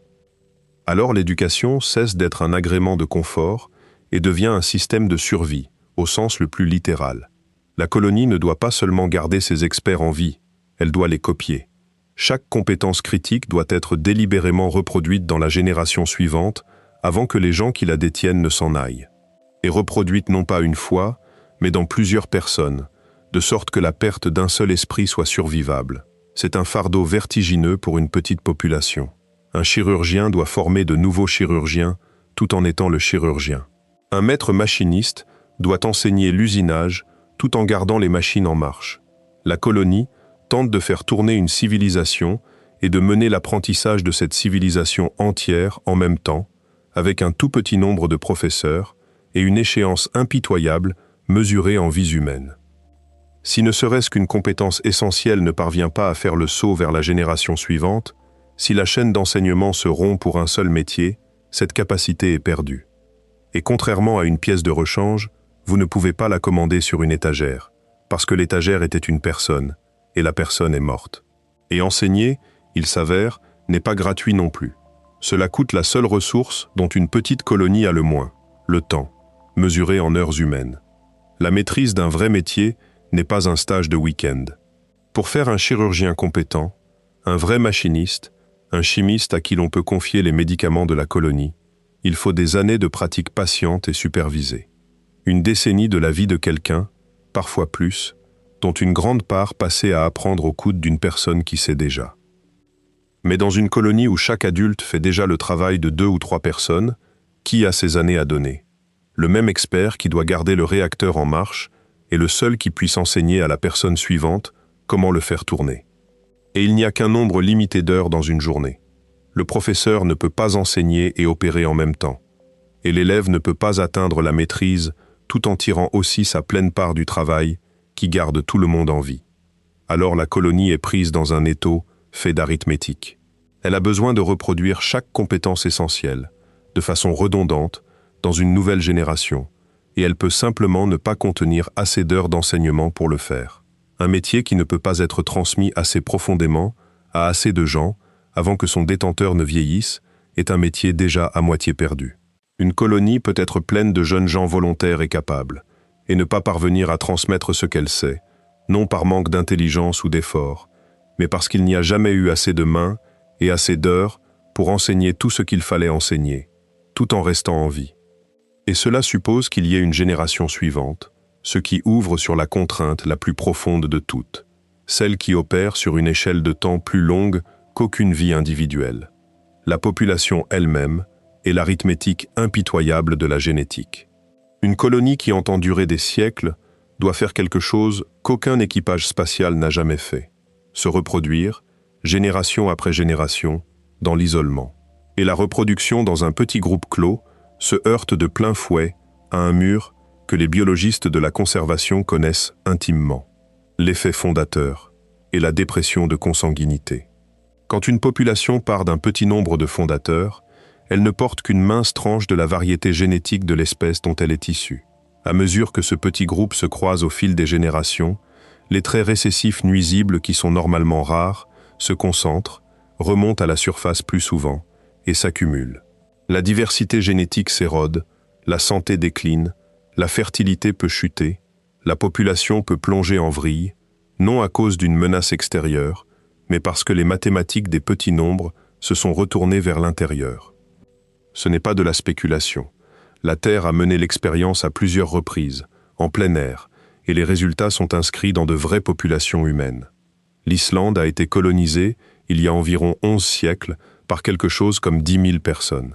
Et même à partir de ce stock fondateur non négligeable, la population moderne reste l'une des moins diverses génétiquement d'Europe. Assez diverse pour prospérer, mais une empreinte nette de l'effet fondateur à l'œuvre. L'exemple le plus pointu se trouve dans l'Atlantique Sud reculé. Une île nommée Tristan d'Acunha, colonisée au début des années 1800 par une simple poignée de gens. Des générations de mariages nécessaires, entre les descendants de ces quelques fondateurs, ont concentré certaines maladies héréditaires dans la population, à un degré bien au-dessus de la norme mondiale. Ce ne sont pas des curiosités, ce sont des démonstrations directes et mesurées de ce qui arrive quand des êtres humains tentent de bâtir une population durable à partir de trop peu de gènes de départ. Une colonie qui se trompe sur ce nombre ne risque pas l'inconfort. Elle risque un lent déclin génétique qu'elle ne peut pas inverser, parce qu'elle n'a aucun moyen d'importer de la diversité fraîche de l'extérieur. Alors quel est le bon nombre? L'honnêteté de la science importe ici, car les estimations varient énormément, et cette variation est elle-même la leçon. La biologie de la conservation offre une règle empirique célèbre, parfois résumée en 50 à court terme, 500 à long terme. Ce qui veut dire qu'il faut de l'ordre de 50 individus reproducteurs juste pour éviter le mal immédiat de la consanguinité, et de l'ordre de 500 pour conserver assez de diversité pour continuer à s'adapter sur la longue durée. Mais remarquez que 500 est un nombre reproducteur effectif, pas une population totale. Une fois que vous tenez compte des enfants, des personnes âgées et de la reproduction inégale, le vrai décompte de têtes exigé est considérablement plus grand. Quand des chercheurs ont modélisé cela spécifiquement pour des voyages spatiaux multigénérationnels, les nombres se sont étalés sur une fourchette large et dégrisante. Une première étude a suggéré qu'un équipage fondateur d'environ 150 à quelques centaines pourrait suffire, dans des conditions d'accouplement idéales et étroitement gérées. Une analyse plus tardive et plus prudente, tenant compte des mutations, de la dérive génétique et de la quasi-certitude d'au moins une catastrophe démographique en chemin, a soutenu qu'il faudrait une population fondatrice de l'ordre de 14 000 à 44 000 personnes pour rester véritablement en bonne santé à travers les générations. D'autres simulations, en assouplissant les règles et en gérant habilement la reproduction, ramènent le minimum vers les bas milliers, voire les centaines. La colonie ne peut pas se permettre de se tromper sur laquelle de ces estimations est la bonne, et cette incertitude est le point.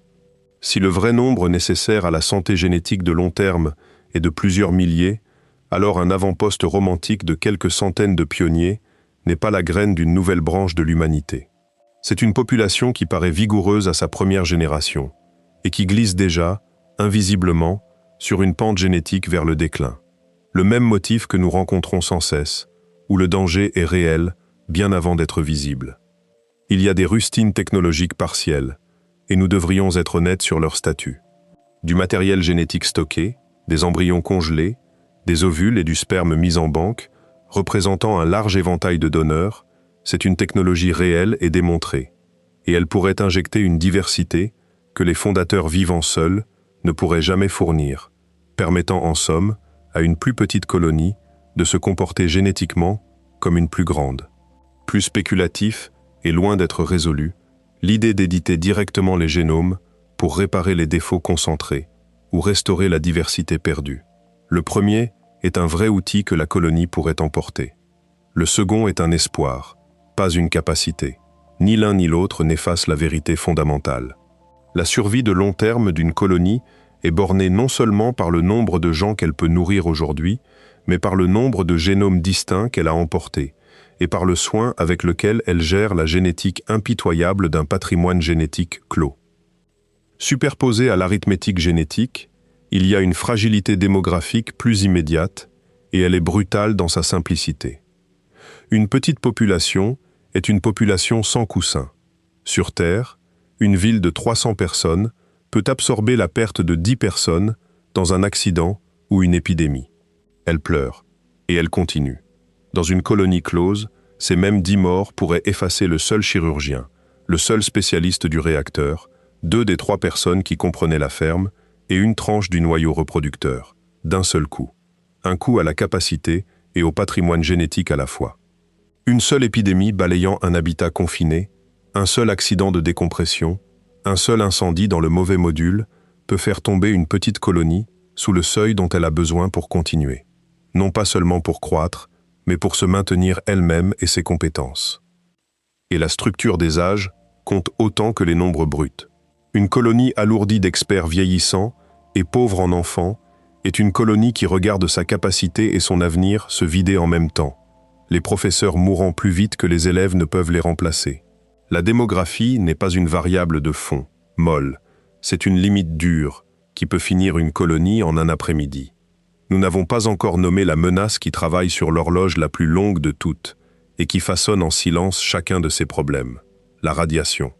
Il est tentant de se représenter la radiation comme un tueur soudain, et une bouffée sévère venue d'une tempête solaire peut réellement en être un, ce qui est pourquoi toute colonie sérieuse a besoin d'abris lourdement blindés, des murs d'eau, de roches ou de sol local assez épais pour émousser le pire, car ces particules ne sont arrêtées que par la masse, et par rien d'autre. Mais la menace la plus insidieuse n'est pas la bouffée spectaculaire, c'est le fond constant et rongeur du rayonnement cosmique qui s'infiltre à travers l'habitat, jour après jour, année après année. Ce n'est pas une blessure aiguë, c'est une lente accumulation, une dose croissante sur toute une vie, qui élève les probabilités de cancer à long terme, qui peut endommager le système nerveux sur des décennies, et, le plus lourd de conséquences, pour une colonie multigénérationnelle, qui peut abîmer les cellules reproductrices et accumuler des dégâts génétiques transmis des parents aux enfants. La radiation, autrement dit, n'est pas seulement un problème médical pour les vivants, c'est un impôt à long terme sur le patrimoine génétique même que la colonie s'épuise à protéger, aggravant la fragilité génétique que nous venons de parcourir. Le blindage peut la réduire, jamais l'éliminer, et chaque gramme de blindage est de la masse et de la structure qui elle-même doit être entretenue. Puis vient la couche qu'aucun schéma d'ingénierie ne contient et qui pourrait tout décider. Les colons ne sont pas seulement des corps, des jeux de compétences et des génomes. Ce sont des personnes, enfermées ensemble pour la vie, sans issue.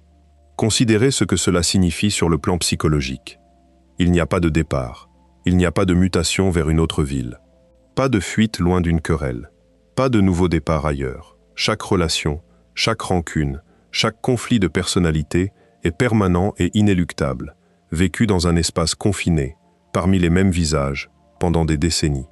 L'histoire des groupes humains isolés et confinés, stations polaires, sous-marins, longues expéditions, montre à quelle vitesse le moral, la cohésion et la santé mentale peuvent s'effilocher sous exactement ces conditions.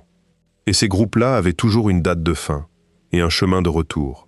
La colonie n'a ni l'un ni l'autre. La dépression, le conflit, la lente corrosion d'un but partagé, ce ne sont pas des préoccupations molles posées par-dessus le problème de survie. Dans une colonie où une poignée d'esprits qualifiés sont irremplaçables, l'effondrement psychologique ou la perte violente de ne serait-ce que quelques personnes clés est un problème de survie de premier ordre.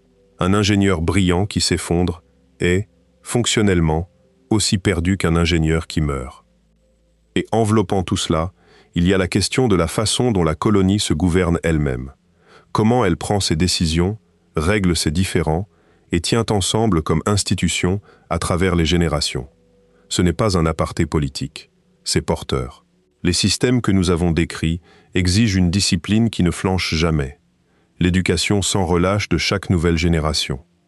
La gestion soigneuse de qui se reproduit avec qui. Les calendriers d'entretien qui ne peuvent pas être sautés. Le rationnement de rechange irremplaçable. La réponse aux urgences. Tout cela requiert un ordre social stable, capable de faire respecter des engagements de long terme contre la tentation de court terme, et capable de survivre à ses propres transitions de pouvoir sans se déchirer. Les institutions sont, elles aussi, une sorte de système de survie. Et comme les autres, elles peuvent défaillir en silence. Une colonie n'a pas besoin d'une guerre pour effondrer sa gouvernance. Il lui suffit de l'érosion lente de la coopération, de la rupture des accords qui tiennent les écoles ouvertes, les experts en train d'enseigner et le programme de reproduction géré.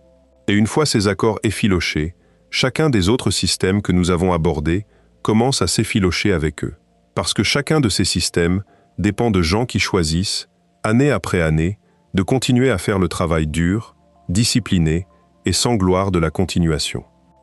Et il y a une ligne de fracture de plus, propre à une colonie bâtie pour durer, qu'aucun équipage fondateur ne peut consentir au nom de ceux qu'elle concerne le plus, la deuxième génération. Les premiers colons ont choisi cela. Ils se sont portés volontaires. Ils se sont entraînés. Ils ont accepté le danger et le confinement en connaissance de cause. Leurs enfants, non. Ils naissent simplement dans un monde scellé auquel ils n'ont jamais consenti, à qui l'on remet une vie de devoirs incessants, l'entretien sans fin, la reproduction gérée, les rechanges rationnés, la promiscuité inéluctable, sans qu'on le leur ait jamais demandé. Et les êtres humains n'héritent pas de façon fiable du sens de la mission de leurs parents. L'élan qui a porté les fondateurs à travers le noir peut s'amincir chez les enfants, et s'amincir davantage chez les petits-enfants, jusqu'à ce que la discipline dont dépend toute la colonie commence à ressembler moins à un but partagé qu'à une peine à purger. Et avec elle, s'en va la légitimité de l'autorité elle-même. C'est une chose que des volontaires acceptent des règles dures qu'ils ont choisies, et une toute autre d'imposer ces mêmes règles à des gens qui sont nés sous elles et qui veulent en sortir. Une colonie peut garder ses corps en vie, ses boucles fermées et son patrimoine génétique géré, et se défaire tout de même à cette couture précise. Parce que les systèmes de survie exigent l'obéissance et l'effort à travers les générations. Et quelque part au fil du temps, une génération peut simplement décider qu'elle n'a jamais signé pour continuer de payer. Tirez tous ces fils ensemble, et la clarification centrale se met au point. Et c'est une hiérarchie de la survie que le mot survie a coutume de cacher. Garder les premiers résidents en vie est le palier le plus facile. Emportez assez de provisions et de gens qualifiés, et vous pouvez le faire pendant des années. Soutenir des enfants, produire et élever réellement une génération suivante en bonne santé est un palier plus difficile, verrouillé par la génétique, la démographie et l'impôt de la radiation sur le patrimoine génétique. Survivre à une urgence sans le filet de l'évacuation est encore un autre palier, verrouillé par des médicaments qui expirent et une expertise qui peut mourir dans un seul accident. Et rester véritablement capable à travers les siècles, encore apte à fabriquer des médicaments, encore apte à enseigner la chirurgie, encore apte à maintenir une population viable et une société fonctionnelle, est le palier le plus haut de tous, et c'est celui contre lequel presque tout travaille. Une colonie peut franchir le premier palier avec aisance, et ne jamais approcher du dernier, et une colonie qui n'a franchi que le premier palier, tout en croyant les avoir tous franchis, ne survit en aucun sens durable. Elle ne fait que retarder son effondrement et appeler ce retard une réussite.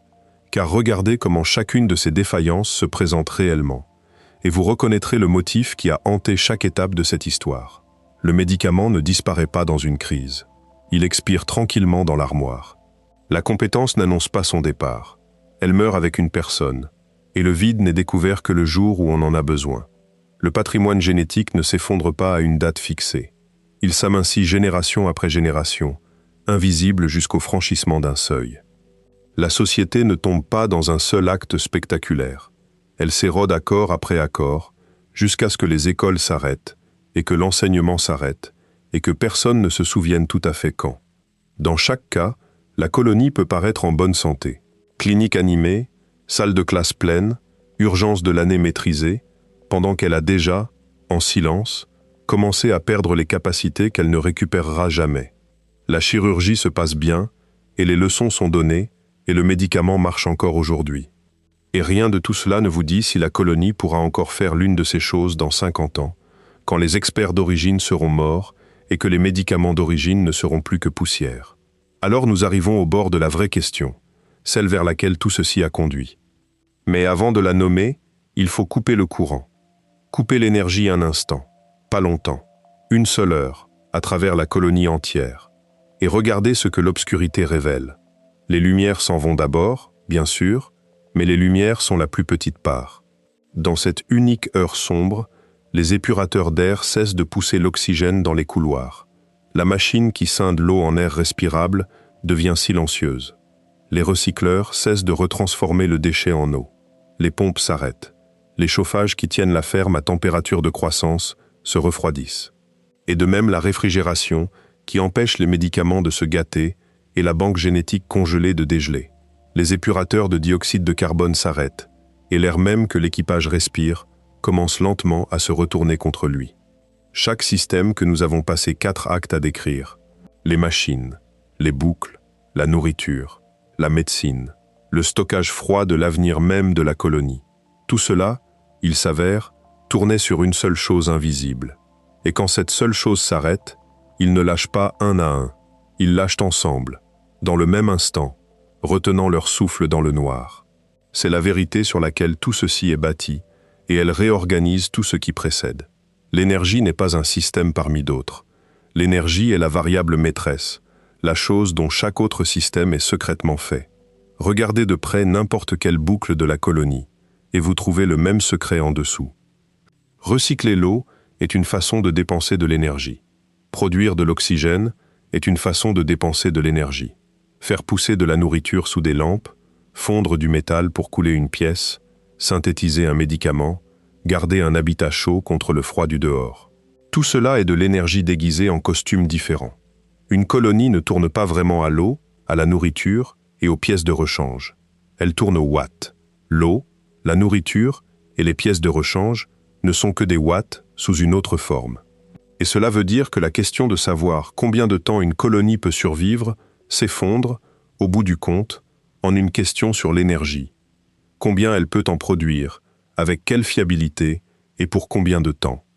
Imaginez la colonie, alors, comme une vallée pleine de moulins, chaque roue tournant sur un unique courant. La roue de la ferme, la roue de l'air, la roue de l'eau, la roue de l'atelier, la roue médicale, toutes tournent, parce que le courant continue de couler. Sur Terre, le courant est si fiable que nous oublions qu'il est là. Derrière chaque prise murale se tient un réseau continental, des milliers de centrales. Toute une industrie dont le seul travail est de veiller à ce que le courant ne s'arrête jamais. La colonie n'a pas de continent derrière son mur. Elle a une source, ou peut-être deux, et derrière elle, rien. Alors la redondance énergétique n'est pas un confort pour la colonie. C'est la différence entre la vie et un unique point de défaillance totale. Car si l'énergie n'a pas de secours, alors une panne dans la centrale n'est pas la perte d'une roue. C'est la perte de chaque roue de la vallée à la fois, ce qui est la seule panne qu'aucune quantité de nourriture, de rechange ou de compétences ne peut survivre, pas même le temps d'un après-midi.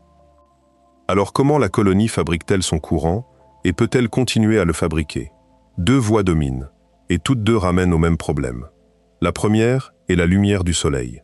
Étalez assez de panneaux et vous pouvez boire l'énergie directement à l'étoile locale.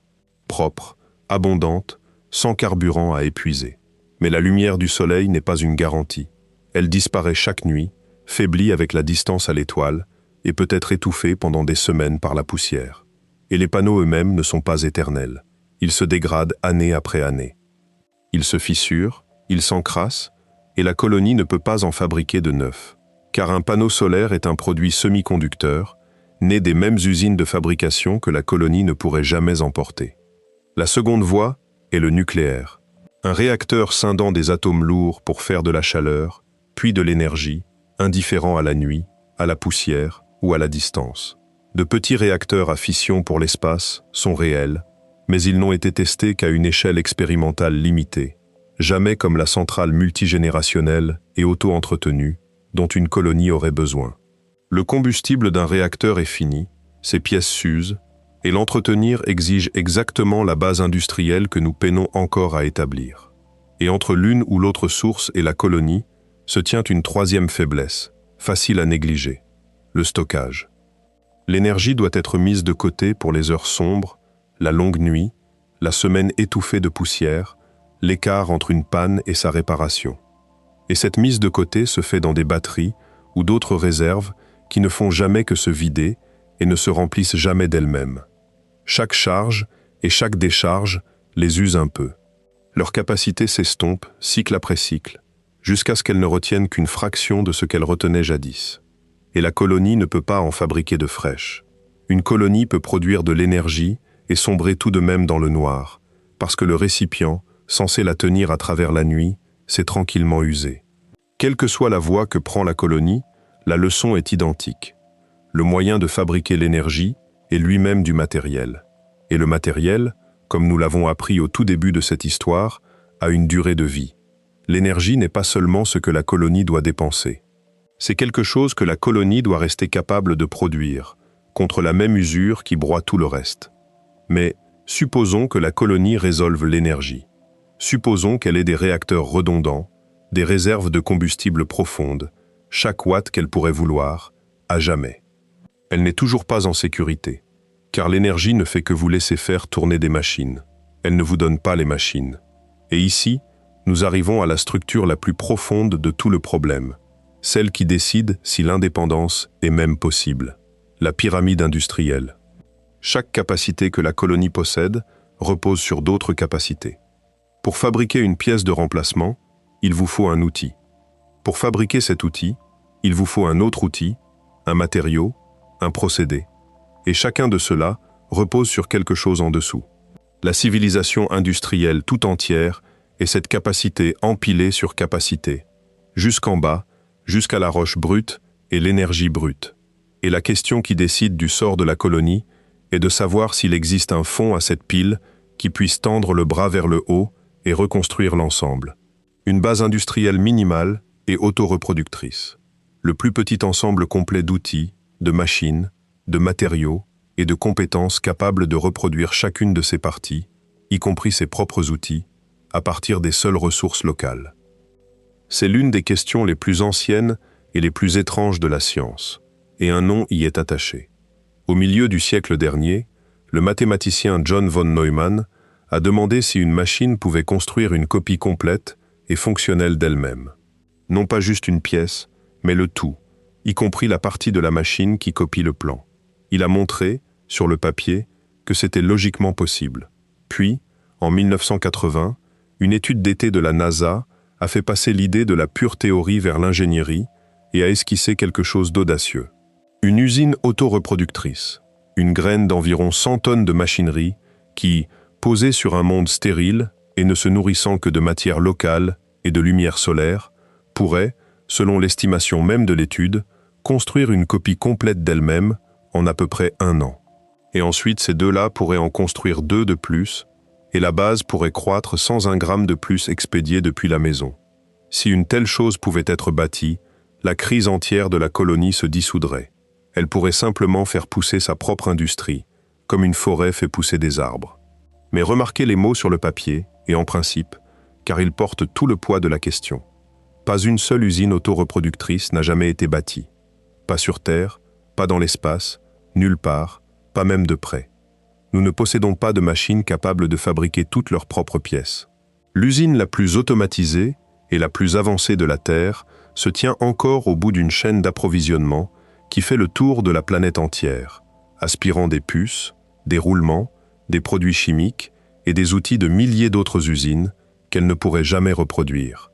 L'usine autoreproductrice est une belle idée, et une idée non bâtie, et une colonie ne peut pas parier sa survie sur une machine qui n'a jamais existé. Et ici gît le piège exact que la version honnête de cette histoire doit refuser. Il est tentant à ce stade d'agiter la main vers l'automatisation et l'intelligence artificielle, et de dire que les robots s'en chargeront simplement, qu'un système assez malin fermera toute la boucle pour nous. Mais l'intelligence n'a jamais été le goulot d'étranglement. Savoir comment fabriquer un roulement de précision n'est pas la même chose que posséder la fonderie, l'alliage, le four et les outils pour en fabriquer un réellement. Un esprit brillant, ou une machine brillante, debout dans une pièce sans aucune industrie derrière elle, ne fabrique rien du tout. La pyramide est physique, pas mentale. Aucune quantité d'ingéniosité ne vous laisse sauter un palier. Vous ne pouvez pas penser une usine de puces jusqu'à l'existence. Alors la colonie se retrouve devant un nombre qu'elle ne peut pas contourner par le raisonnement. À quel point sa base industrielle doit-elle être complète avant de compter comme vraiment autonome? Et la réponse, quand vous suivez chaque fil des parties précédentes, est brutale.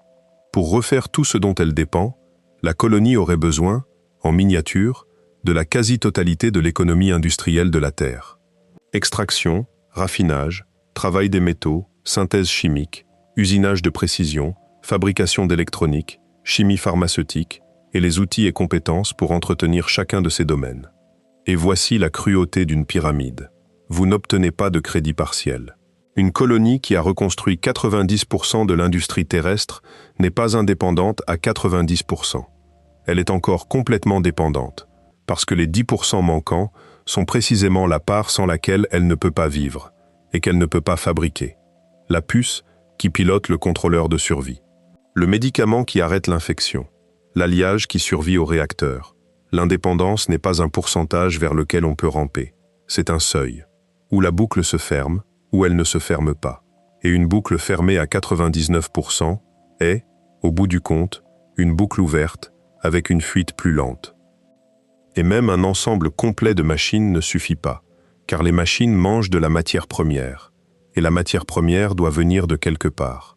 C'est là que la dépendance de la colonie à l'extraction locale cesse d'être une rustine occasionnelle pour une fuite, et devient une industrie extractive permanente et à grande échelle. Extraire la roche, fendre la glace, raffiner les métaux, fixer le carbone et l'azote, faire tourner des fonderies et des usines chimiques sans relâche. À jamais, juste pour nourrir les usines qui nourrissent la colonie.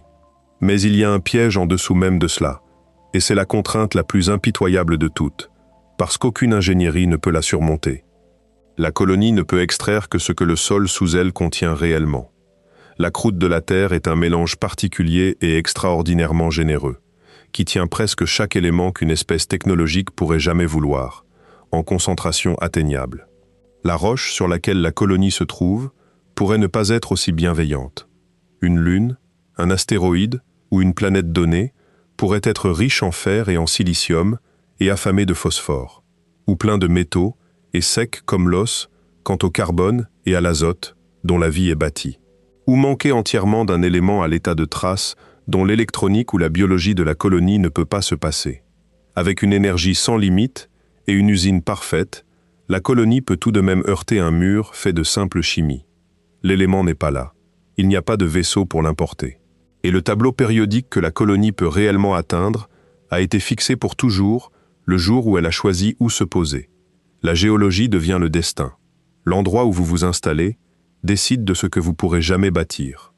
Supposez, contre tout cela, que la colonie est tout. L'énergie, la pyramide complète, la géologie riche et complaisante. Elle n'a toujours pas fini, car un système auto-entretenu a besoin d'une chose de plus qui ne figure sur aucun inventaire. La profondeur, la redondance. Aucun point unique dont la défaillance emporte le tout. Sur Terre, la redondance est invisible et gratuite. Si une usine brûle, 1000 autres continuent de produire, et personne au dehors ne le remarque même. La colonie ne jouit d'aucun tel coussin. Elle doit bâtir sa redondance exprès et payer chaque gramme de celle-ci. 2 réacteurs au lieu d'un. 2 de chaque ligne de fabrication critique. Plusieurs personnes formées à chaque compétence essentielle, pour qu'aucune capacité ne vive dans une seule tête mortelle. Cela va contre chaque instinct d'efficacité, et cette tension est elle-même une leçon tranquille. Une civilisation vraiment autosuffisante n'est pas une machine sobre. C'est une machine délibérément, presque gaspilleusement redondante, portant une capacité de réserve qu'elle espère ne jamais utiliser, précisément parce qu'à l'instant où elle se rogne jusqu'au minimum élégant, une seule panne ordinaire devient fatale. La colonie qui s'optimise pour l'efficacité s'optimise, sans le savoir, vers la fragilité. Le jeu dans les rouages n'est pas du gaspillage, ici. Le jeu, c'est la survie. Et sous tout cela, l'énergie, la pyramide, les matériaux, la redondance, se tient la couche qui anime le reste et qui ne peut pas être stockée du tout. Le savoir vivant. Nous avons établi plus tôt qu'une compétence n'est pas la même chose qu'une instruction stockée, qu'elle doit être enseignée d'une personne à une autre, ou qu'elle cesse simplement d'exister à l'échelle d'une civilisation entière. L'exigence va plus loin encore. La colonie ne peut pas se contenter de garder des opérateurs capables de suivre des procédures héritées. Elle doit préserver la compréhension profonde qui permet aux gens de reconcevoir et de réinventer. Saisir la chimie sous-jacente assez bien pour trouver une nouvelle voie de synthèse quand les vieux ingrédients viennent à manquer. Comprendre la physique du réacteur assez bien pour bricoler une réparation que le manuel n'a jamais anticipée. Une civilisation qui ne peut que répéter ce qu'on lui a enseigné est cassante. Le premier problème véritablement neuf, la première panne qu'aucune procédure ne couvre, la défait. La vraie indépendance exige de tenir en vie la capacité la plus rare et la plus fragile de toutes. La capacité d'innover à l'intérieur d'une petite population isolée et sous pression, à travers les siècles, sans esprit neuf arrivant de l'extérieur pour remplir le puits des idées. C'est plus difficile qu'aucun réacteur. Alors, nous pouvons enfin énoncer, simplement et sans détour, la chose vers laquelle cette histoire entière a conduit. Une colonie de l'espace lointain ne survit pas en emportant assez. Il n'y a pas d'assez. Aucun stock n'est assez profond pour survivre à l'usure des décennies, au l'enseignement des éléments hors de la boucle, à la mort de compétences irremplaçables, à l'amincissement d'un patrimoine génétique clos. Une colonie ne survit que si elle peut continuellement réparer, reproduire et recréer les systèmes de la civilisation depuis l'intérieur. Ses machines, ses boucles, ses médicaments, ses gens, son savoir, plus vite que le temps ne les défait. La survie, il s'avère, n'a jamais été une quantité. C'est un processus. Elle ne se mesure pas à ce que la colonie possède. Elle se mesure à ce que la colonie peut refaire. ce qui nous laisse nommer enfin le vrai seuil de l'indépendance. Et ce n'est pas celui pour lequel on remplit les soutes, ce n'est pas la taille de la réserve de nourriture, ni le nombre de joints de rechange dans le casier, ni la profondeur de l'armoire à pharmacie. Le seuil de la vraie indépendance est de savoir si la colonie peut remplacer la Terre. Non la Terre comme lieu, mais la Terre comme fonction. Car la Terre n'a jamais été un simple entrepôt qui expédiait des fournitures. La Terre était un écosystème industriel vivant.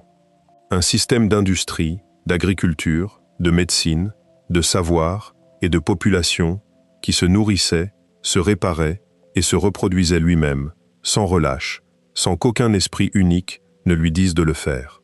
Cet écosystème était le vrai système de survie depuis le début. Les cargaisons de nourriture, les pièces de rechange et les médecins n'en étaient que les sorties visibles. La buée à la surface de quelque chose de vaste et de presque entièrement invisible. Pour survivre des générations plutôt que des années, la colonie devrait devenir un second de ces écosystèmes. Assez complet, assez profond, et se renouvelant assez pour ne rien perdre qu'elle ne puisse refaire. Tout ce qui est en deçà n'est pas un foyer. C'est un compte à rebours, vêtu des habits d'un foyer. Et ici, tout à la fin, il faut être honnête sur la façon dont ce compte à rebours s'épuise réellement, car ce n'est pas la fin que quiconque imagine. Nous imaginons la mort d'une colonie comme une catastrophe. La brèche, l'incendie, l'explosion, le seul jour terrible que tout le monde pourrait désigner ensuite. Mais l'étrange logique de tout ce que nous avons suivi est que la catastrophe est le genre de panne que l'on peut survivre. Une décompression, une infection des cultures, un incendie, tout cela est bruyant.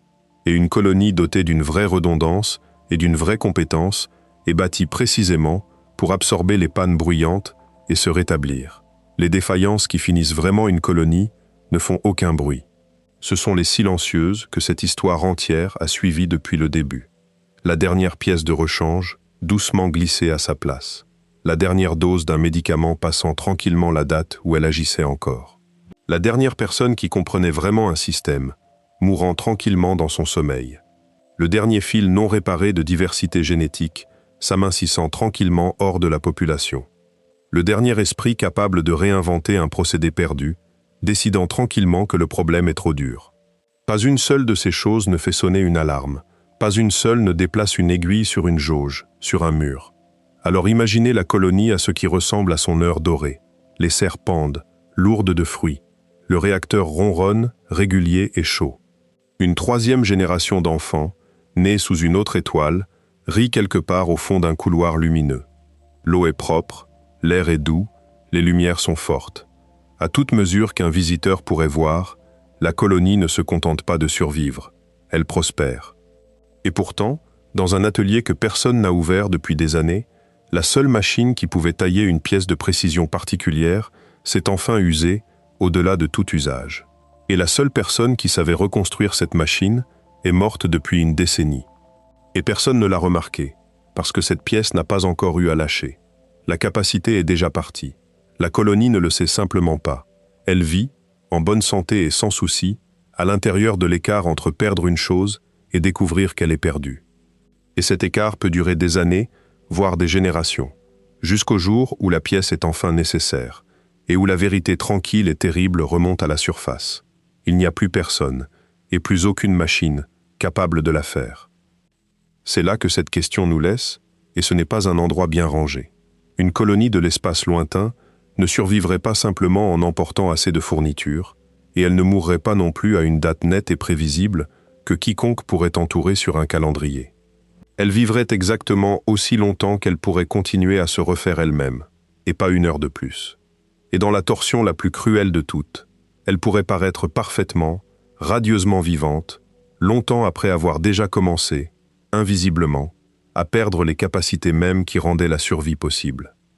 La récolte rentre toujours, les lumières brûlent toujours, et quelque part au fond du couloir, une seule bougie, tout au bout sombre d'une pièce, s'éteint tranquillement. Et la pièce est encore assez lumineuse pour que personne ne songe à se retourner et à regarder. La vraie mesure de la survie d'une colonie n'a jamais été la quantité de terre qu'elle avait pensé emporter dans le noir. C'était de savoir si elle pouvait devenir une terre, un monde vivant tout entier, se reconstruisant sans fin, avant d'oublier comment. Et voilà, Vous n'avez rien à décider ce soir. Aucune pièce à réparer, aucune boucle à tenir, aucun compte à rebours à surveiller. Ces mondes lointains et fragiles peuvent continuer de tourner sans vous, le temps de quelques heures. Laissez l'image de la colonie s'éloigner doucement, comme un point de lumière qui s'estompe. Laissez la pièce autour de vous rester sombre et calme. Il n'y a rien à porter, rien à sauver, rien à tenir en équilibre. Votre respiration ralentit d'elle-même. Elle sait le chemin. Chaque souffle un peu plus long, un peu plus lent que le précédent. Laissez vos épaules se relâcher. Laissez vos mains s'ouvrir. Il n'y a que cet instant, tranquille et complet, qui n'a besoin de rien de plus. Et si votre esprit revient encore vers le joint minuscule, la bougie lointaine, la longue arithmétique du temps, laissez-le, puis laissez-le repartir, comme une marée qui se retire. Vous n'avez plus qu'à vous reposer maintenant. Fermez les yeux. Le silence est à vous, et il tiendra, doucement, jusqu'au matin.